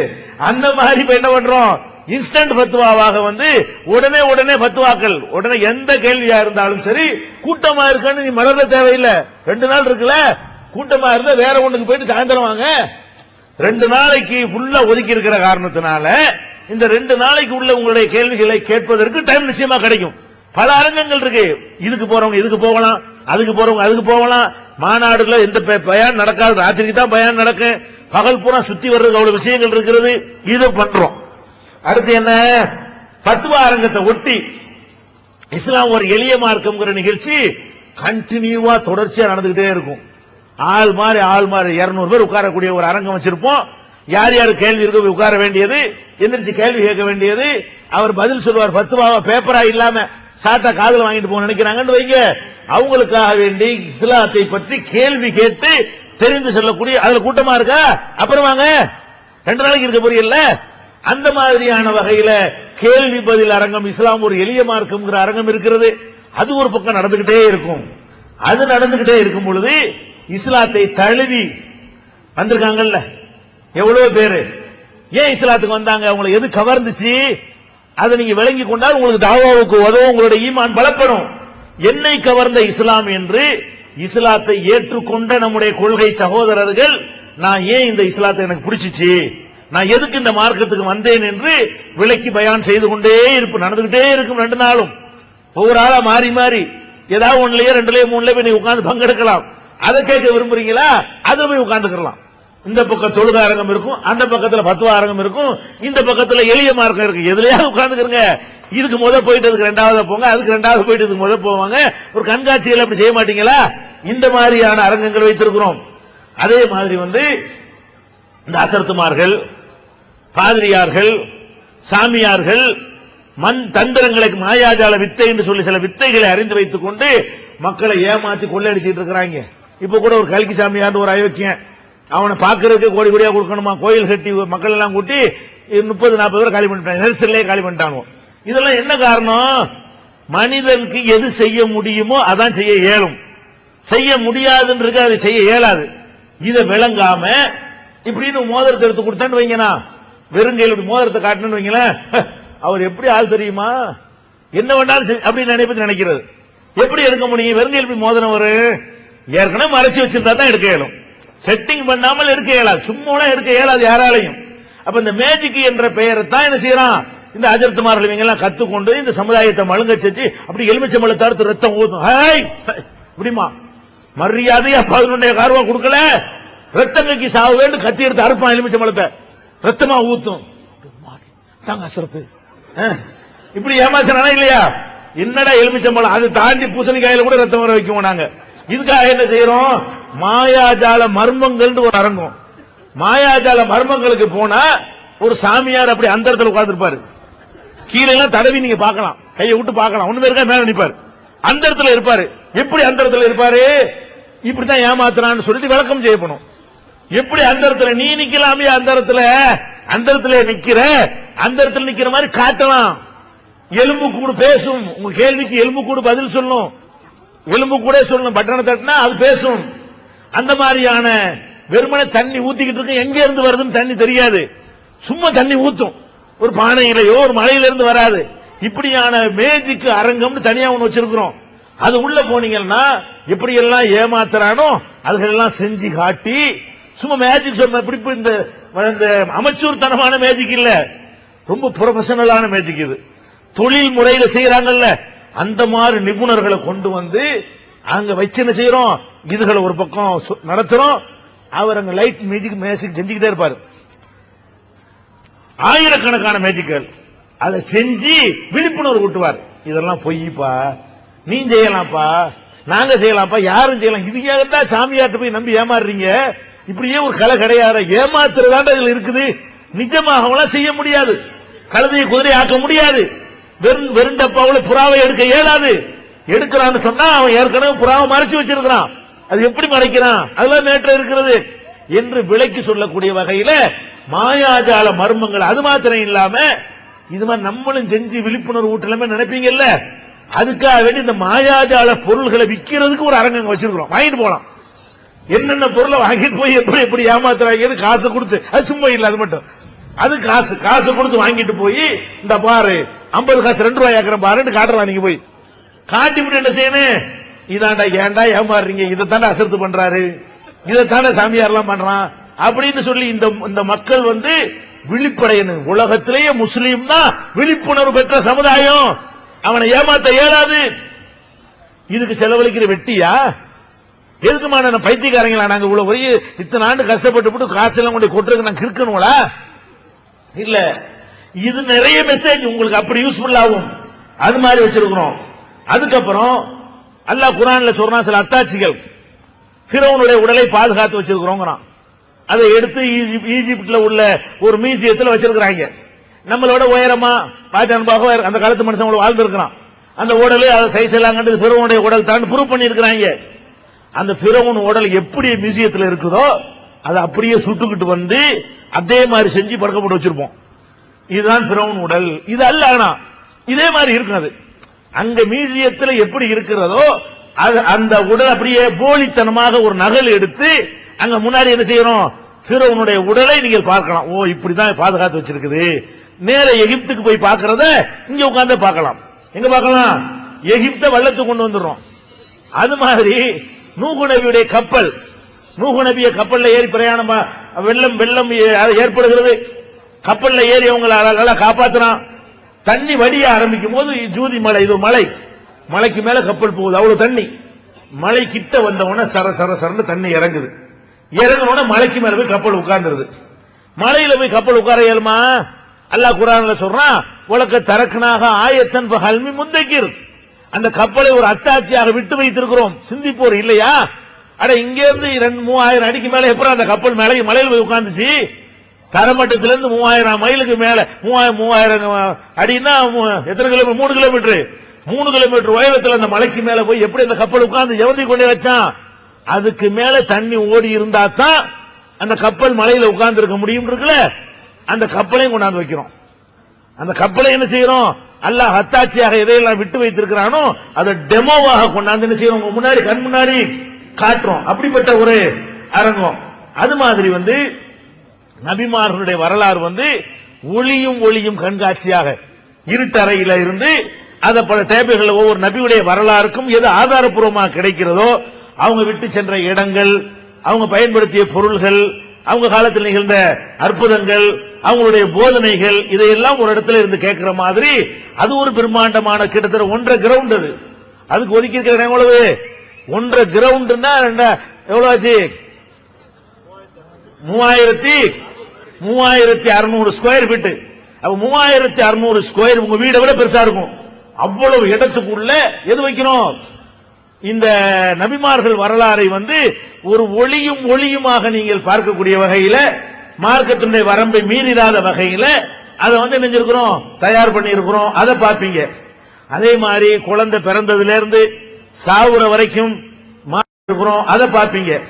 அதே மாதிரி குழந்தை பிறந்ததுல இருந்து சாவுற வரைக்கும் மார்க்க அடிப்படையில் எதை செய்யலாம் எதை செய்யக்கூடாது என்பதை விளக்கக்கூடிய பிறப்பு முதல் இறப்பு வரை அப்படிங்கிறதுல என்னென்ன செய்யலாம், அதுக்குள்ள ஆதாரம் என்ன, என்னென்ன செய்யக்கூடாது என்று அது பொம்மை வடிவத்தில் செய்து காட்டி, டெமோவாக காட்டி, அதுக்குரிய வசனங்கள் ஹதீஸ்கள் எல்லாம் போட்டு வித்தியாசமான முறையில் ரொம்ப ரொம்ப ஈர்க்கக்கூடிய, அது பெண்கள் தான் தயார் பண்ணிருக்காங்க. அதை கூட நம்முடைய மதரசாக்கள் படிக்கக்கூடிய மாணவிகள் தான் அதுகளை பொறுப்பேற்றுக் கொண்டு என்ன செய்யறாங்க, நாங்க அதை செய்யறோம் முன் செய்யறார்கள்.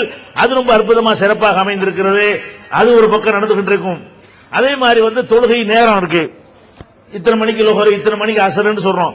ரசூலுல்லாஹ் காலத்துல மணியா இருந்துச்சு இல்ல. அந்த காலத்துல இருந்த முறை என்ன, இது எப்படி மணிக்கணக்கில் எப்படி மாத்தி அதை கண்டுபிடிக்கிறது, தொழுகை நேரத்தை எப்படி நம்ம தீர்மானிக்கிறோம், கிப்லா இந்த பக்கம் தான் இருக்குன்னு நம்ம எப்படி கண்டுபிடிக்கிறோம், இந்த விஷயங்கள். அது மாதிரி மக்காமை கிப்லாவுடைய இது ஒண்ணு, பிறை, இந்த மூணையும் உங்களுக்கு செஞ்சு காட்டுறதுக்கு ஒரு அரங்கம். எப்படி சூரியன் அப்படி உதிக்க விட்டு அது எப்படி வருதுங்கிறத காட்டி, அந்த வெளிச்சம் ஒரு டெமோவா புருஷ சூரியனை செஞ்சு வச்சிருப்போம். சூரியனை செஞ்சு சந்திரனை செஞ்சு நீங்கள் அதையே என்ன செய்யலாம், எப்படி தொழுகை நேரத்தை தீர்மானிக்கிறோம், எப்படி கிப்லா இங்கதான் இருக்குன்னு எப்படி கண்டுபிடிக்கிறோம் என்பதை கொஞ்சம் அறிவியல் சிந்தனை உள்ளவர்களாக இருந்தா அவங்க எளிதில் விளங்குவதற்காக வேண்டி தொழுகை நேரம், பிறை, கிப்லா இந்த மூன்றையும் அறிவியல் பூர்வமாக விளக்கக்கூடிய கண்காட்சியும் அதுல வைத்திருக்கிறோம். அதே மாதிரி இஸ்லாத்தினுடைய அறிவியல் வழக்கு, அறிவியல் என்ன, குர்ஆன்ல சொல்லப்பட்ட விஷயங்கள் இன்றைக்கு விஞ்ஞானம் நிரூபிக்கிறது. அதை விளக்கும். இந்த வசனத்தில் இப்படி இருக்கிறது, விஞ்ஞானிகள் இதை கண்டுபிடிச்சிருக்கிறாங்க, இது 1400 வருஷத்துக்கு முந்தி இதை அல்லாஹ் சொல்லி இருக்கிறான்னா இது அல்லாஹ்வுடைய வேதம் என்பதற்கு இது ஆதாரம் அப்படின்னு சொல்லி விஞ்ஞானத்தை பத்தி இஸ்லாம் என்னென்னலாம் சொல்லி இருக்கிறதோ, முன்னறிவிப்புகளை பற்றி இஸ்லாம் என்னென்னலாம் சொல்லி இருக்கிறதோ அதையெல்லாம் பார்த்து அறிவை வளர்த்துக் கொள்வதற்காக, ஈமானை பலப்படுத்திக் கொள்வதற்காக, நம்முடைய நம்பிக்கையை உறுதிப்படுத்திக் கொள்வதற்காக அதற்கென்று ஒரு தனியான அரங்கம். அதே மாதிரி இஸ்லாத்தை பற்றி நமக்கு தான் தெரியல, பெரிய பெரிய மேதைகள்லாம் அதை பார்த்துட்டு சிலாகித்து பாராட்டி சொல்லி இருக்கிறார்கள். காந்தியடிகள்ல இருந்து, அன்னி பெசன்ட் அம்மையார்ல இருந்து, ஜவஹர்லால் நேருவில இருந்து, மறைந்த அண்ணாவில் இருந்து பெரிய பெரிய உலகளாவிய தலைவர்கள் எல்லாம் இஸ்லாத்தை பத்தி என்ன சொன்னாங்க அது அப்படி நோட்ஸ் எடுத்துக்கலாம். டைரி கொண்டு வந்தா 10 டைரி பத்தாது, அவ்வளவு சரக்கு வச்சிருக்கிறோம். அப்ப டைரிகளை கொண்டு வந்து என்ன செய்யணும், அவ்வளவு நோட்ஸ் எடுத்துக்கொள்ற அளவுக்கு ஒவ்வொருத்தரும் எப்படி எல்லாம் இஸ்லாத்தை பத்தி சொல்லி இருக்கிறார்கள் அதை விளக்குவதற்கான ஒரு அரங்கம். அதே மாதிரி குர்ஆன் கண்காட்சி தனியா வச்சிருக்கிறோம். அந்த காலத்துல குர்ஆன் எழுத்து எப்படி இருந்துச்சு, இப்ப எழுத்துல என்ன மாற்றம் வந்துச்சு, இவ்வளவு பெரிய குர்ஆன்ல இருந்து இவ்வளவு பெரிய குர்ஆன், இவ்வளவு பெரிய குர்ஆன், இவ்வளவு பெரிய குர்ஆன், இவ்வளவு பெரிய குர்ஆன், இவ்வளவு பெரிய குர்ஆன் என்று பல வடிவங்கள்ல இருக்கிற குர்ஆன்களை எல்லாம் வைத்து திருக்குர்ஆனுக்கு ஒரு தனியான ஒரு கண்காட்சி. இஸ்லாமிய நூல்கள், ஹதீஸுக்காக எவ்வளவு நூல்கள் எழுதப்பட்டிருக்குது, இவ்வளவு நூல்கள் எந்த மதத்துக்காவது இத்தனை தலைப்புகள்ல இத்தனை வால்யூம்கள்ல நூல்கள் இருக்கான்னு கேட்டா உலகத்திலே கிடையவே கிடையாது. இஸ்லாத்துக்கு இருப்பது போன்ற அளவுக்கு நூல்கள் எண்ணிக்கை உலகத்தில் எங்கேயும் இல்லை என்று சொல்லக்கூடிய வகையில இஸ்லாமிய நூல்களின் கண்காட்சி அது தனியா இருக்கும். இன்னொரு பக்கத்தில் சாப்ட்வேர் கண்காட்சி. சாப்ட்வேர்னா என்ன, குர்ஆனுக்கு எவ்வளவு சாப்ட்வேர்கள், ஹதீஸுக்கு எவ்வளவு சாப்ட்வேர்கள், இதெல்லாம் பாத்தீங்கன்னா அவ்வளவு சாப்ட்வேர்கள் கிட்டத்தட்ட என்னுடைய என் கையிலேயே கிட்டத்தட்ட 100 சாப்ட்வேர்கள் இருக்கு. இஸ்லாத்தை பத்தி சொல்லக்கூடிய சாப்ட்வேர்கள் இன்னும் நாங்கள் கலெக்ஷன் பண்ணிட்டு இருக்கிறோம். அதை கம்ப்யூட்டர்ல போட்டு டெமோ பண்ணி காட்டுவதற்கு அதற்குரிய நிபுணர்கள் இருந்துகிட்டே இருப்பாங்க. இதை கொஞ்சம் போட்டு காட்டுங்கன்னா போட்டு காட்டுவாங்க. இவ்வளவு இருக்க ஒரு கம்ப்யூட்டரை வாங்கி கொண்டு ஒரு சாப்ட்வேர் வைத்துக் கொண்டால் எந்த ஆலிமும் தேவையில்லை. பாகப்பிரிவினை வேணுமா, தகப்பையும் தாய் அண்ணன் தம்பின்னு அடிச்சா உடனே கணக்கு சொன்னது பிரிண்ட் அவுட் எடுத்துடலாம். பத்துவா அந்த மாதிரி பத்துவாவுக்கு சாப்ட்வேர் இருக்கிறது, பாகப்பிரிவினைக்கு சாப்ட்வேர் இருக்கிறது, கேள்வி பதில் சாப்ட்வேர் இருக்கிறது, ஆங்கிலத்தில் இஸ்லாமிய சாப்ட்வேர் இருக்கிறது, தமிழ்ல இஸ்லாமிய சாப்ட்வேர் இருக்கிறது, அரபு மொழியில இஸ்லாமிய சாப்ட்வேர் இருக்கிறது. இப்படி ஏராளமான சாப்ட்வேர்களுக்கு தனியா ஒரு கண்காட்சி. அது ஒரு பிரமிப்பு. இதெல்லாம் தீன விஷயம், எவ்வளவு விஷயங்கள் அறிஞ்சுக்கிறோம் பாருங்க. இது பத்தாதுன்னு சொல்லி மணமேடை, சுன்னத்தான அடிப்படையில் கல்யாணம் பண்றதுக்காக வேண்டி மணமேடை, தௌஹீத் கொள்கையில உள்ளவர்கள், வரதட்சணை கொடுக்காதவர்கள் சந்தித்து பேசி, இது எல்லாருக்கும் அனுமதி கிடையாது. ஏற்கனவே யார் பதிவு செய்து கொண்டிருக்கிறார்களோ, இன்னைக்கு வரைக்கும் நீங்க பதிவு செய்யலாம், நாளைக்கு செய்யலாம், முன்கூட்டியே பதிவு செய்தவர்களுக்கு மாத்திரம் இந்த மணமேடைங்கிற கண்காட்சி வைத்திருக்கிறோம். இது போக தாவா சம்பந்தமான தாவா அரங்கம் ஒன்று இருக்கும். அந்த அரங்கத்தில் முஸ்லிம் அல்லாத மக்களுக்கு இஸ்லாத்தை சொல்ல விரும்பினால் அதுக்கு என்னென்ன புஸ்தகங்களை கொடுக்கலாம், என்னென்ன பிரசுரங்களை கொடுக்கலாம்னு சொல்லி நாங்களே பல்லாயிரக்கணக்கான புஸ்தகங்களுக்கு மாத்திரம் 20 லட்சம் ரூபாய் செலவு பண்ணிருக்கோம். பிரசுரங்கள் ஓசியாக கொடுக்கிற பிரசுரங்களுக்கு மாத்திரம். அந்த மாதிரி என்ன செய்யறது, பிரசுரங்கள் வேணுங்கிற பிரசுரங்களை எடுத்துட்டு போகலாம். நீங்க கூட அரிச்சு கொடுக்கலாம், ஒவ்வொரு சாம்பிள் தருவோம், நீங்க முஸ்லீம் அல்லாதவருக்கு பிரிண்ட் பண்ணி நீங்க கொடுக்கணும். அது மாதிரி தாவாவை தூண்டுவதற்காக வேண்டி தாவா அரங்கம் உருது மொழிக்குன்னு தனியாக வர வச்சிருக்கிறோம். உருது மக்களை விடக்கூடாது, இனிமே தமிழ்நாட்டில் அவங்க இருக்கிறாங்க அப்படின்னு சொல்லி உருது மொழியில உள்ள அந்த மாதிரி விஷயங்களுக்காக தனியாக ஒரு அரங்கம். இப்படி மார்க்க விஷயத்தில் தாறுமாறாக சொல்ல முடியாத அளவுக்கு விஷயங்களை அந்த அரங்கத்தில் நம்ம ஏற்பாடு செஞ்சிருக்கிறோம். இது ஒரு பக்கம். இது ரொம்ப முக்கியமான விஷயம். இப்ப சொல்லப்படக்கூடிய இதெல்லாம் மார்க்கம், இதெல்லாம் ஆன்மீகத்துக்காக மறுமை சம்பந்தப்பட்ட விஷயங்கள். நான் சொன்ன இவ்வளவும் மறுமை சம்பந்தப்பட்ட நீங்க வெற்றி பெறுவதற்கான வழிகாட்டுதல்கள். அது ஒரு பக்கம் இருந்துகிட்டு இருக்கிறது. இன்னொரு பக்கம் போனீங்க என்று சொன்னா இந்த துன்யாவில் நீங்கள் ஒழுங்கா இருக்கணும். துன்யாவும் தீனும் சேர்ந்ததுதான் இஸ்லாம். தீனை பத்தி துன்யாவை பத்தி பேசாம வெறும் தீனு பேசிட்டு இங்க பட்னியாக சாக முடியாது. சோறு வேணும், வேலை வேணும், வீடு வேணும், ஆட வேணும், வாழ்க்கை துணை வேணும், சந்தோஷம் வேணும். இதுக்கெல்லாம் வழிகாட்டணுமா இல்லையா? அதை பத்தி தெரியாத ஒரு சமுதாயமா அந்த சமுதாயம் இருக்கிறது. ஒண்ணுமே தெரியல. எந்த அளவுக்கு பின்தங்கி இருக்கிறது. நம்ம வாழக்கூடிய நாட்டில் நமக்கு அவ்வளவு சலுகைகள் இருக்கிறது, அவ்வளவு நலத்திட்டங்கள் இருக்கிறது. அதை வாங்க தெரியல, அதை எப்படி பயன்படுத்தணும்னு தெரியல. இவ்வளவு பின்தங்கி இருக்கக்கூடிய நிலையில இந்த சமுதாயத்தை கொஞ்சம் விழிப்புணர்வு ஊட்டணும் அப்படிங்கிறதுக்காக என்ன பண்றோம், ஃபர்ஸ்ட் என்ன படிக்கலாம் அப்படின்னு ஒரு கண்காட்சி. என்ன படிக்கலாம்னா என்ன, 40 நிபுணர்கள் அங்க இருப்பாங்க. சும்மா ஒரு டேபிள் போட்டு உட்கார்ந்துக்கிறது இல்ல. என்ன படிக்கலாம்ங்கிற அந்த அரங்கத்திற்குள்ள 20 பெண் நிபுணர்களும் 20 ஆண் நிபுணர்களும் இருப்பார்கள்.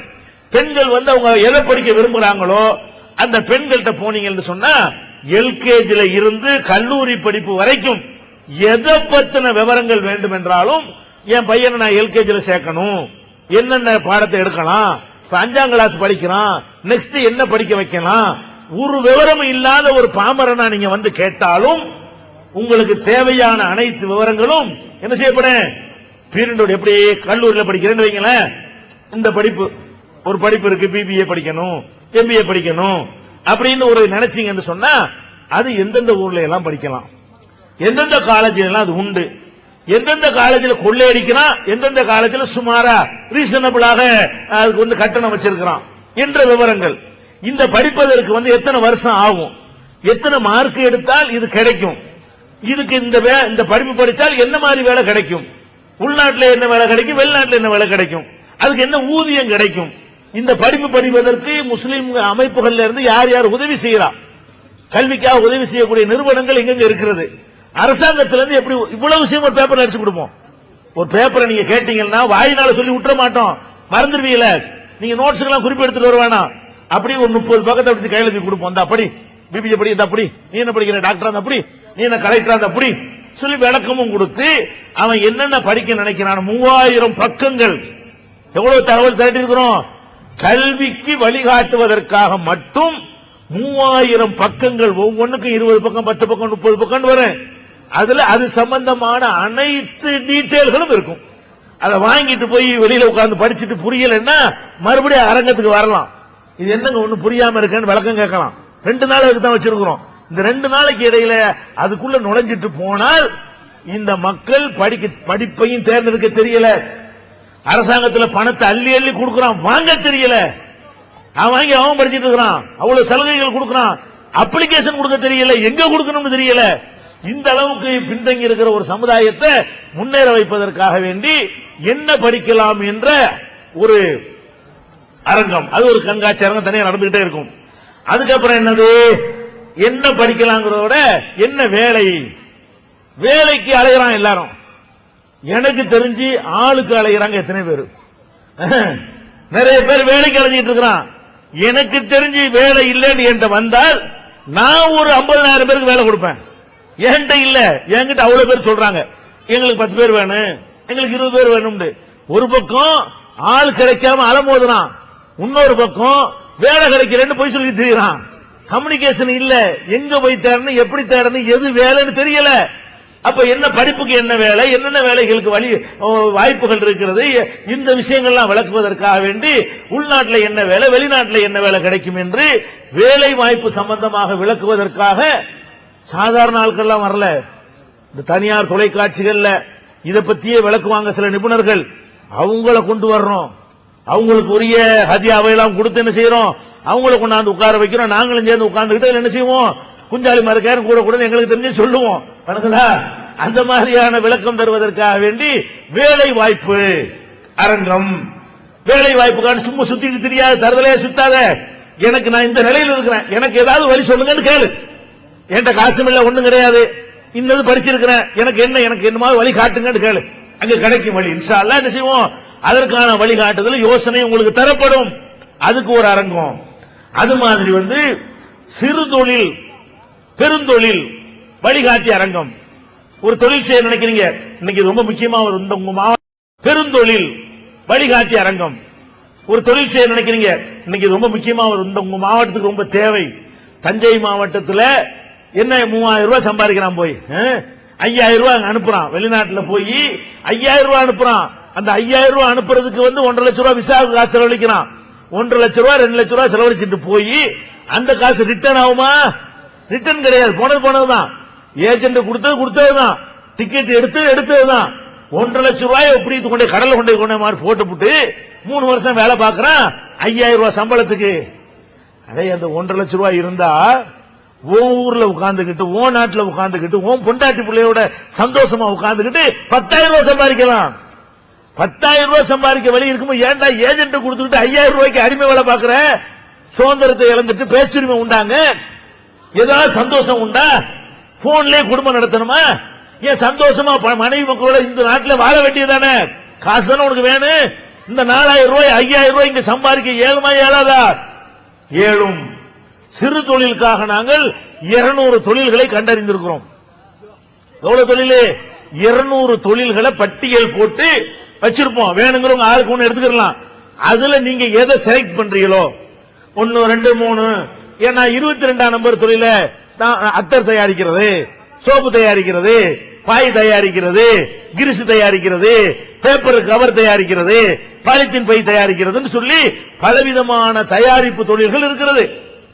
இத அது மாத்திரம் இல்ல, வீட்டுல உட்கார்ந்துகிட்டே ஒரு ஜப்பான்காரையை வளர்த்து மாசம் 20,000 சம்பாதிக்கலாம். உங்க ராஜகிரில நினைச்சீங்க என்று சொன்னா, ஒரு மொட்டை மாடி இருந்துச்சுன்னு சொன்னா வீட்டுல உட்கார்ந்துகிட்டு மாசத்துக்கு 20,000 ரூபாய் சம்பாதிக்கலாம். புருஷனும் பொண்டாட்டியும் உழைச்சா 30,000 ரூபாய் சம்பாதிக்கலாம் வீட்டுல உட்கார்ந்துகிட்டு. அதை மார்க்கெட் பண்றதுக்கு பெரிய கஷ்டம் கிடையாது. அவன் எடுத்துட்டு போவான். நீங்க சொன்னீங்க என்று சொன்னா யார் வருவா? இத போய் கடையில் போய் கடன் கொடுக்கணும்னு நினைக்க வேணாம். அவனுக்கு சொன்னால் அதுக்கு பண்ணைகள் இருக்கிறது. வாசல்ல எடுத்துட்டு போவான். இந்த வெட்டி பொழுது புறம் பேசிக்கிட்டே காலத்தை நாசமாக்குறீங்கள, கொஞ்சம் அப்படி மெயின்டைன் பண்ணீங்கன்னு சொன்னா நீங்க துன்யாவிலே நல்லா இருப்பீங்க.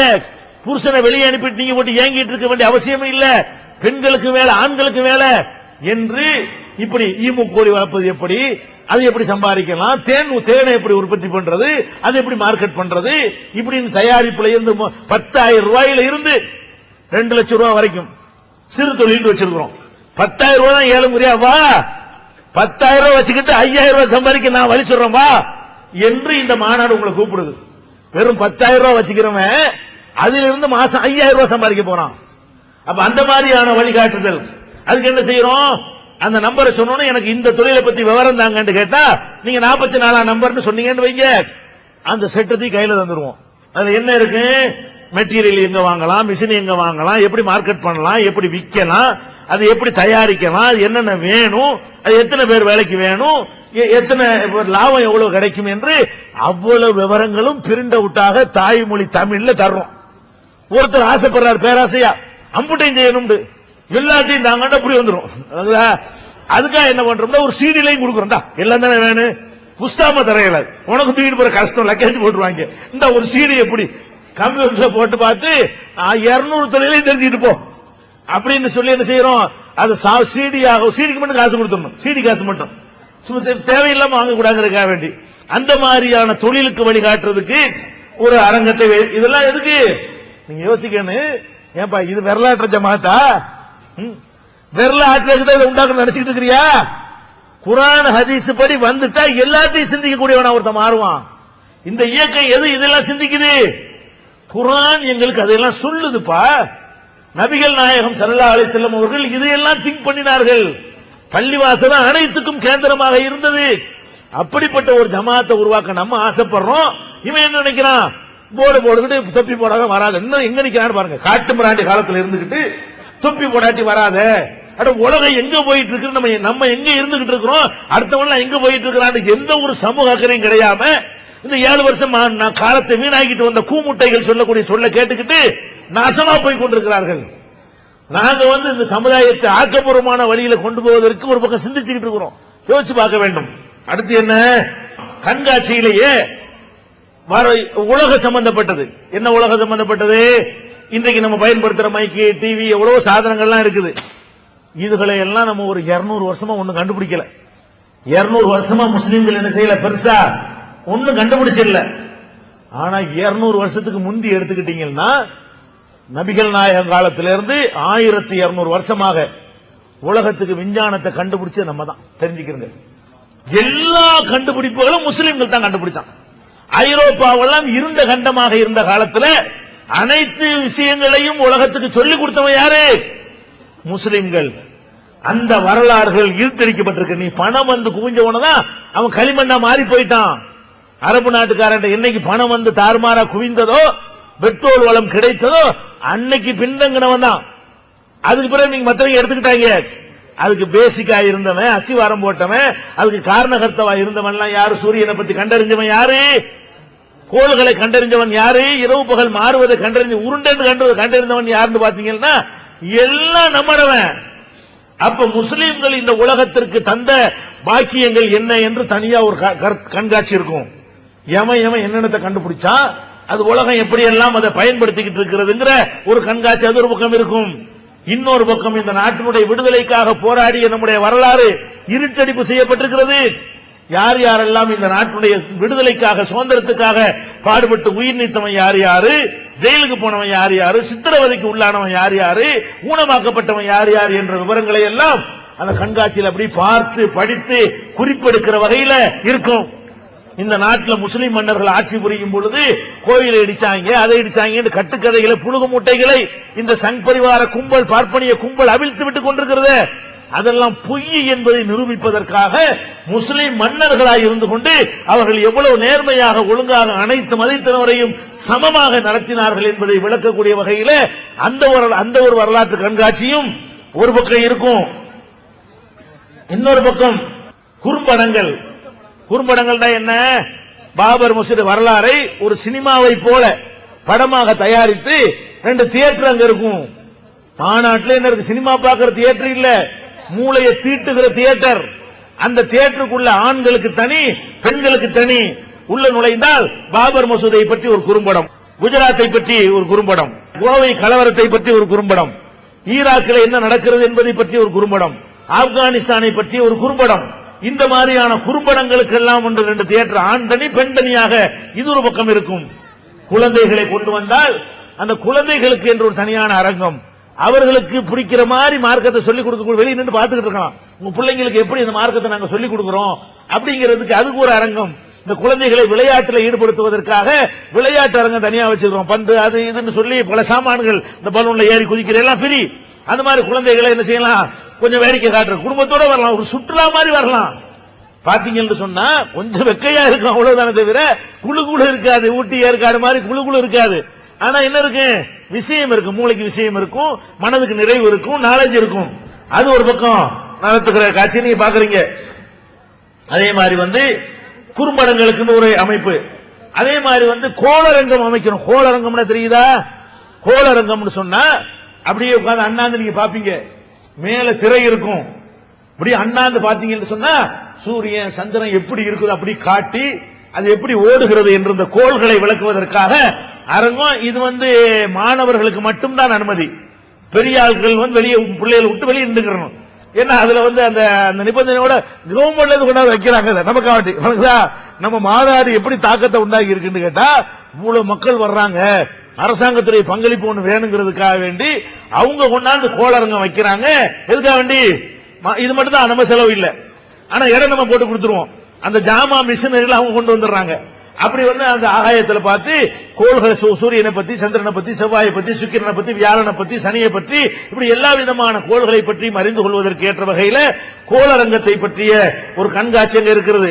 அதே மாதிரி வளைகுடாவுல நடக்கக்கூடிய அவலங்கள், நீங்க நினைக்கிற மாதிரிலாம் வளைகுடாவுல நம்ம மக்கள் இல்ல. தோட்டி வேலை பார்க்கறான், உங்களுக்கு சொல்ல மாட்டேங்கிறான், அவ்வளவு நிலையில இருந்துகிட்டு இருக்கிறான், பெயிண்ட் அடிக்கிறான், ரோடு போடுறான், அவ்வளவு கஷ்டப்படுறான். அதை பார்த்த பிறகு ஒருத்தர் என்ன செய்ய, ஒரு பொம்பளை புருஷனை வெளிநாட்டுக்கு கொண்டு சொல்லவே மாட்டா. அதை தொழில் செய்வதற்கு ஆர்வமும் விட்டுரும். இதை வெறுக்கணும். எதை வெறுக்கணும்? இந்த வெளிநாட்டு மோகத்தை வெறுத்தாதான் நம்முடைய மானம் காக்கப்படும், நம்முடைய ஆரோக்கியம் காக்கப்படும். இன்னும் சொல்ல போனால் அது இன்னும் தொடர்பு சொல்லிடுறேன். மருத்துவ அரங்கம், மருத்துவ அரங்கம் வச்சிருக்கிறோம். மருத்துவ அரங்கம்னா என்ன அர்த்தம்? மருத்துவம் செய்யறது இல்ல. கேன்சர் வந்துருச்சு, என்ன செய்யறன்னு தெரியாம சாதாரண ஆஸ்பத்திரியில் கொண்டே காட்டி அவன் 40% 60% ஆக்கி, இன்னொருத்தர் கொண்டே போட்டு அவன் 60-80 ஆக்கி, இன்னொரு ஆஸ்பத்திரி தூக்கிட்டு போய் 80-95 ஆக்கி, நாளைக்கு செத்துருவாங்க போது மெட்ராஸுக்கு வர்றான். எப்ப கொண்டு வர்றான்? எவ்வளவு விவரமா இருக்கான் நம்ம சமுதாயம் பாருங்க. அதுக்காக என்ன செய்யணும்னா, உயிரோடு விளையாடக்கூடிய பெருநோய்களை கண்டறிந்து அந்த நோய்க்கு ஒன்ன புக்கு தர்றோம். என்ன புக்கு? ஹார்ட் பேஷண்டா, இங்க வா, இத படி முதல்ல.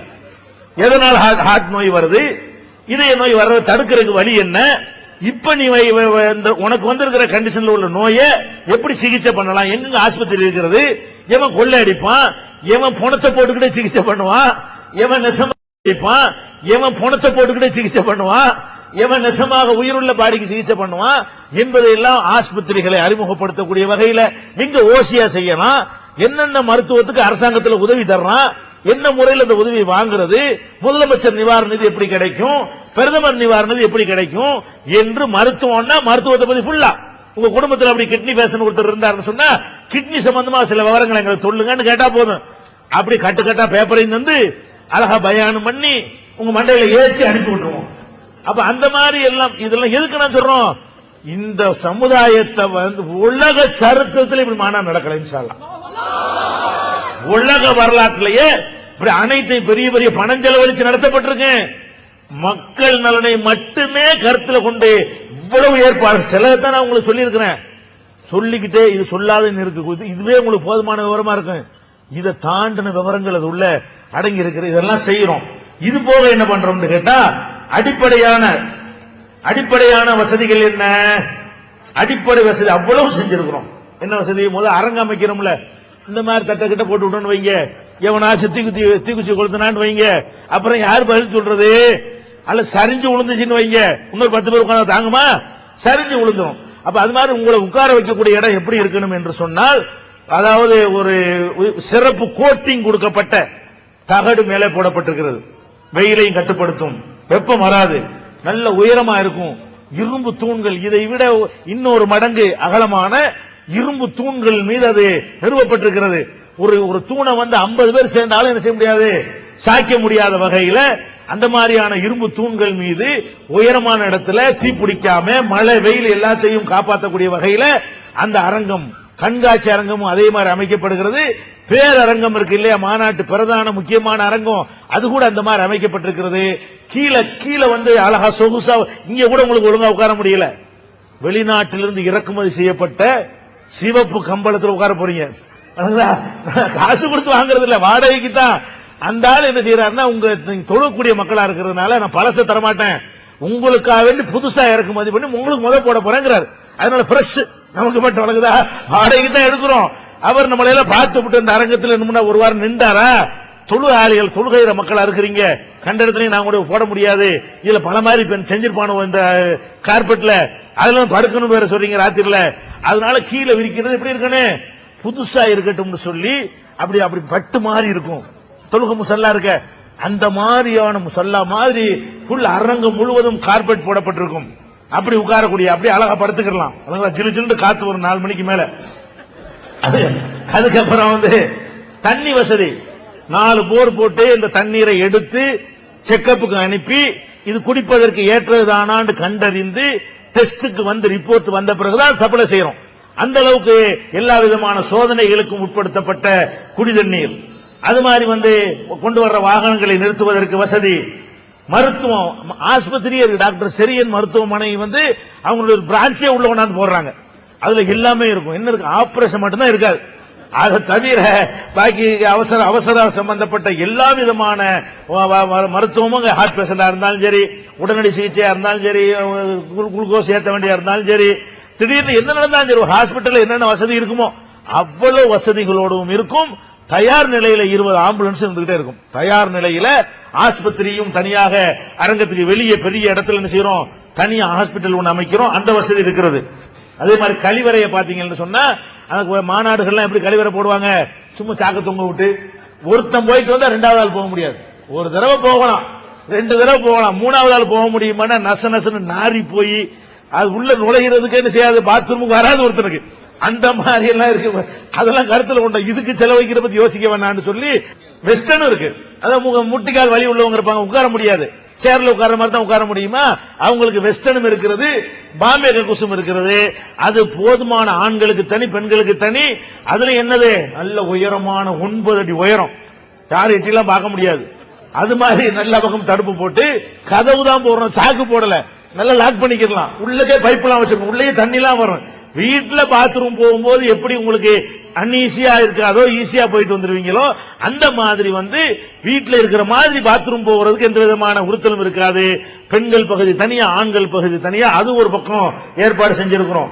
அது மாதிரி வந்து வயர்லெஸ் கருவிகளோடு நம்முடைய வாலண்டியர்கள் சுத்திக்கிட்டே இருப்பாங்க. எதுக்காக வேண்டி, எங்க புருஷனை காணா, என் பொன்னாடியை காணாம ஒருத்தன் அவ்வளவு பெரிய கூட்டத்தில் எங்க போய் தேடுறது, உடனே இந்த தொண்டர்களை பிடிச்சி சொல்லிட்டீங்கன்னா போதும், என் புருஷன் பேர பறக்கத்தலி கொஞ்சம் மனைவி இந்த இடத்துல நிக்கிறாங்கன்னு சொன்னா அதுக்கு நம்பர் கொடுத்திருப்போம், 18ஆம் நம்பர் இடத்துல நிக்கிறாங்கன்னு சொல்லி உடனே வயர்லெஸ்ல அவர் என்ன செய்வாரு, மைக் கண்ட்ரோல் சொல்லிடுவாரு.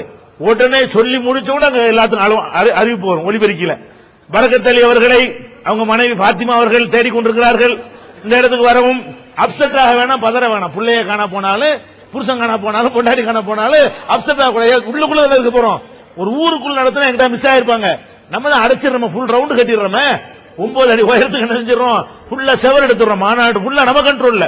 அது மாதிரி உள்ள நுழையும் போது எதையும் நான் கொண்டு வந்துடக்கூடாதுக்காக வேண்டி, அருவா கத்தி தூக்கிட்டு வந்துடக்கூடாது, எவனாச்சும் வேற உருண்டை கொண்டு வந்துடக்கூடாதுங்கிறதுக்காக வேண்டி மெட்டல் டிடெக்டர்லாம் வச்சு அதுக்குள்ள ஏறித்தான் வெளியே உள்ள வரணும். நீங்க ஆம்பளையா இருந்தாலும் பொம்பளையா இருந்தாலும் அதுல எது இருந்தாலும் தெரிஞ்சு போயிடும். நம்ம பாதுகாப்புக்காக செய்யறது, அது ஒண்ணு செய்ய மாட்டாங்க. அது மாதிரி அவசரமா வெளியே போவதாக இருந்தால் அவசரமா வெளியேறக்கூடிய எமர்ஜென்சி எக்ஸிட் இருக்கு இல்லையா, அதெல்லாம் கூட நம்ம என்ன செய்யறோம், ஏற்பாடு செய்யறோம். இது மாதிரி தேவையான உணவுகள் 175 கடைகள் இருக்கும். வேணுங்கிற சாப்பாடை வாங்கிக்கிற வேண்டியது. சாப்பிடுவதற்கு இந்த உட்கார்ந்து இருக்கிறீங்களே, இதை விட பெரிய இடத்த ஒன்று ஒதுக்கி வச்சிருப்போம். மேல சாமியான போட்டிருப்போம், அழகா டேபிள் போட்டு வச்சிருக்கோம். நீங்க வாங்கிட்டு வந்து ஜோடி ஜோடியா ஒண்ணு உட்காந்து குடிசனோட பொண்டாட்டி பிள்ளை அப்படி குடும்பமா உட்காந்து அப்படி இப்படி சாப்பிட்டுக்கலாம் சாப்பிடும் போது. அந்த மாதிரி ஆனா அது உங்களுக்கு காசு கொடுத்து வாங்கிக்கிறேன். சாப்பாடு பெரிய கிடையாது, சாப்பாடு ஒரு பெரிய கிடையாது. சாப்பாட்டு கடை இல்லாம இன்னும் பல புஸ்தகங்கள் வாங்கலாம், சிடிகள் வாங்கலாம், தேவையானது வாங்கலாம், என்ன வேண்டாலும் வாங்கிக் கொள்ளக்கூடிய வேற வேற வர்த்தக கடையெல்லாம் கொண்டு வந்து வைக்கிறாங்க. அது மாதிரியான கடைகள். அது மாதிரி என்ன செய்யறோம்னு கேட்டா எல்லா பக்கத்திலையும் ஸ்கோப் வச்சிடறோம்.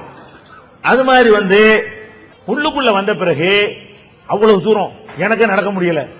அவ்வளவு கிட்டத்தட்ட ஒரு 8-9 கிலோமீட்டர் வந்துருத, அது சுத்தி வர்றது அவ்வளவு தூரம் ஆகிடுது. எல்லாருக்கும் கஷ்டம். 9க்கு நம்ம போக போறது இல்ல, முதல் நாள் கொஞ்சம் பார்க்க போறோம், கொஞ்சம் ரெஸ்ட் எடுத்துக்கிறோம். நாங்க ஒரே நேரத்தில் கொஞ்ச நேரத்தில் சுத்தணும்ன்றதுனால அவ்வளவு கஷ்டமா இருந்துச்சு. முடியாதவங்க எல்லாம் வருவாங்க. அரங்கத்துக்குள்ளே ரிக்ஷா ரெடியா இருக்கும். முடியாத வயசானவங்களா, என்ன அரங்கத்துக்கு போறீங்க, பத்துவா அரங்கம் வாங்க உட்காருமா, சரண்டு கூட விட்டுருவோம் அவசரல. அப்ப உள்ளுக்குள்ள காரு பஸ்ஸுக்கு அனுமதி கிடையாது. உள்ளுக்குள்ள ரிக்ஷா மோட்டர் இல்லாம மிதிச்சுக்கிட்டு போற ரிக்ஷா இருக்குல்ல, அந்த ரிக்ஷாக்களும் இழுத்துக்கிட்டு போற ரிக்ஷாக்களுக்கு மட்டும் ஃப்ரீ, அதுக்கெல்லாம் காசு கிடையாது. நீங்க எங்கெங்க ரிக்ஷா நிக்குது ஏறிக்கெல்லாம் காசு எல்லாம் கொடுக்க வேண்டியது இல்ல. நீங்க எங்க போகணும் அங்க கொண்டு விட்டுருவாங்க. வயசானவங்களுக்கு நடக்கிறாருக்கு நடக்கணும், வயசானவங்க சின்ன பிள்ளைகள் வர முடியும், நடக்க முடியல, பையன் அழுகுறான்னா சரி ஏத்திக்கிட்டு போங்க, கொண்டு விட்டுருவாங்க. இந்த மாதிரி என்ன செய்யறோம், இதெல்லாம் பண்றோம். அதுக்கப்புறம் முக்கியமான ஒரு விஷயம் என்னன்னு கேட்டா, இந்த தௌஹீத் ஜமாத் அதனுடைய வரலாறு நிறைய பேருக்கு தெரியல. புதுசா நீங்க எல்லாம் வந்திருக்கிறீங்க, பெரிய வரலாறு. நான் ஒரு சின்ன வரலாறு உங்களுக்கு துவக்கத்துல சொன்னேன்ல, ராஜகிரி வரலாறு என்ன நடந்துச்சுன்னு சொல்லி. இப்படி நாடு முழுவதும் பெரிய வரலாறு இருக்கிறது. சும்மா வளர்ந்துடல, இப்படி வளர்ந்துருக்குன்னா சும்மா வளர்ந்து நினைக்கிறீங்களா?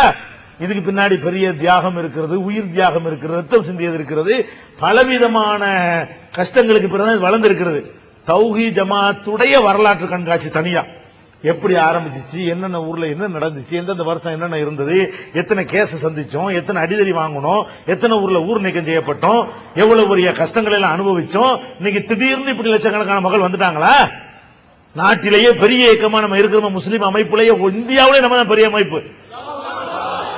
இவ்வளவு பெரிய மக்களை எவனாலும் இந்தியாவில் கூட்ட முடியாது. அந்த மாதிரி அளவுல வளர்ந்திருக்கணும். சும்மா வளர்ந்துடல, இன்னமும் தியாகம் பண்ணினால் ஒட்டுமொத்த இந்திய மக்களை நம்ம கீழே கொண்டு வர முடியும் இன்ஷா அல்லாஹ். அவங்களுக்கு நல்ல வழி காட்ட முடியும். தேர்தலில் போட்டிட்டு ஆதாயம் அடைகிறதுக்கு இல்ல, நல்ல வழி காட்டுறதுக்கு தான் சிந்திக்கிறோம். இதெல்லாம் நல்லா யோசிச்சு பார்க்கணும். இதெல்லாம் ஏன் நாங்க சிந்திக்கிறோம்? இதுல என்ன இருக்கு, எங்களுக்கு என்ன இருக்கு, இதுல லாபம், இதுல என்ன ஆதாயம் இருக்கிறது? இந்த ஜமாத்துக்கு ஒரு ஆதாயம் இல்ல, இது கடமை. அல்லாஹ் கேட்பான், மறுமைக்காக நம்ம செய்ய வேண்டிய வேலை. இதை செய்யலன்னா அல்லாஹ் என்ன செய்வான், நம்மள்ட்ட கேள்வி கேட்பான் என்பதற்காக வேண்டி இவ்வளவு ஏற்பாடுகளோடும் சிலதான் கூட சொல்லி இருக்கிறேன். இதை கடந்த ஏற்பாடுகள் இருக்கிறது. ஒரு பயான்னா கேட்கறதுக்காக நல்லா இருக்கும்.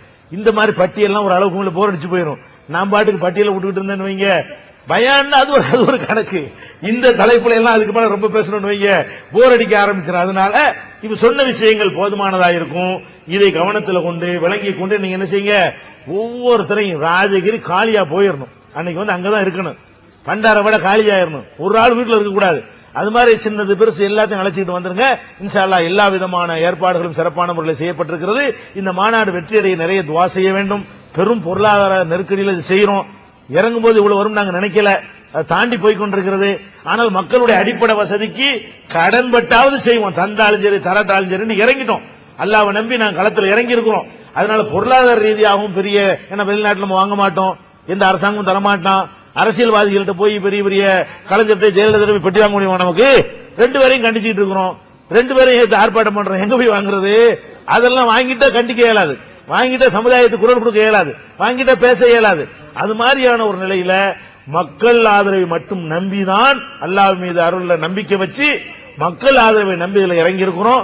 அதனால இது அனைவரும் பங்கெடுக்க வேண்டும் என்று கூறி வாய்ப்புக்கு நன்றியை தெரிவித்து நிறைவு செய்கிறேன். வாஹிர் தாவானா அல்ஹம்துலில்லாஹி ரப்பில் ஆலமீன். அஸ்ஸலாமு அலைக்கும்.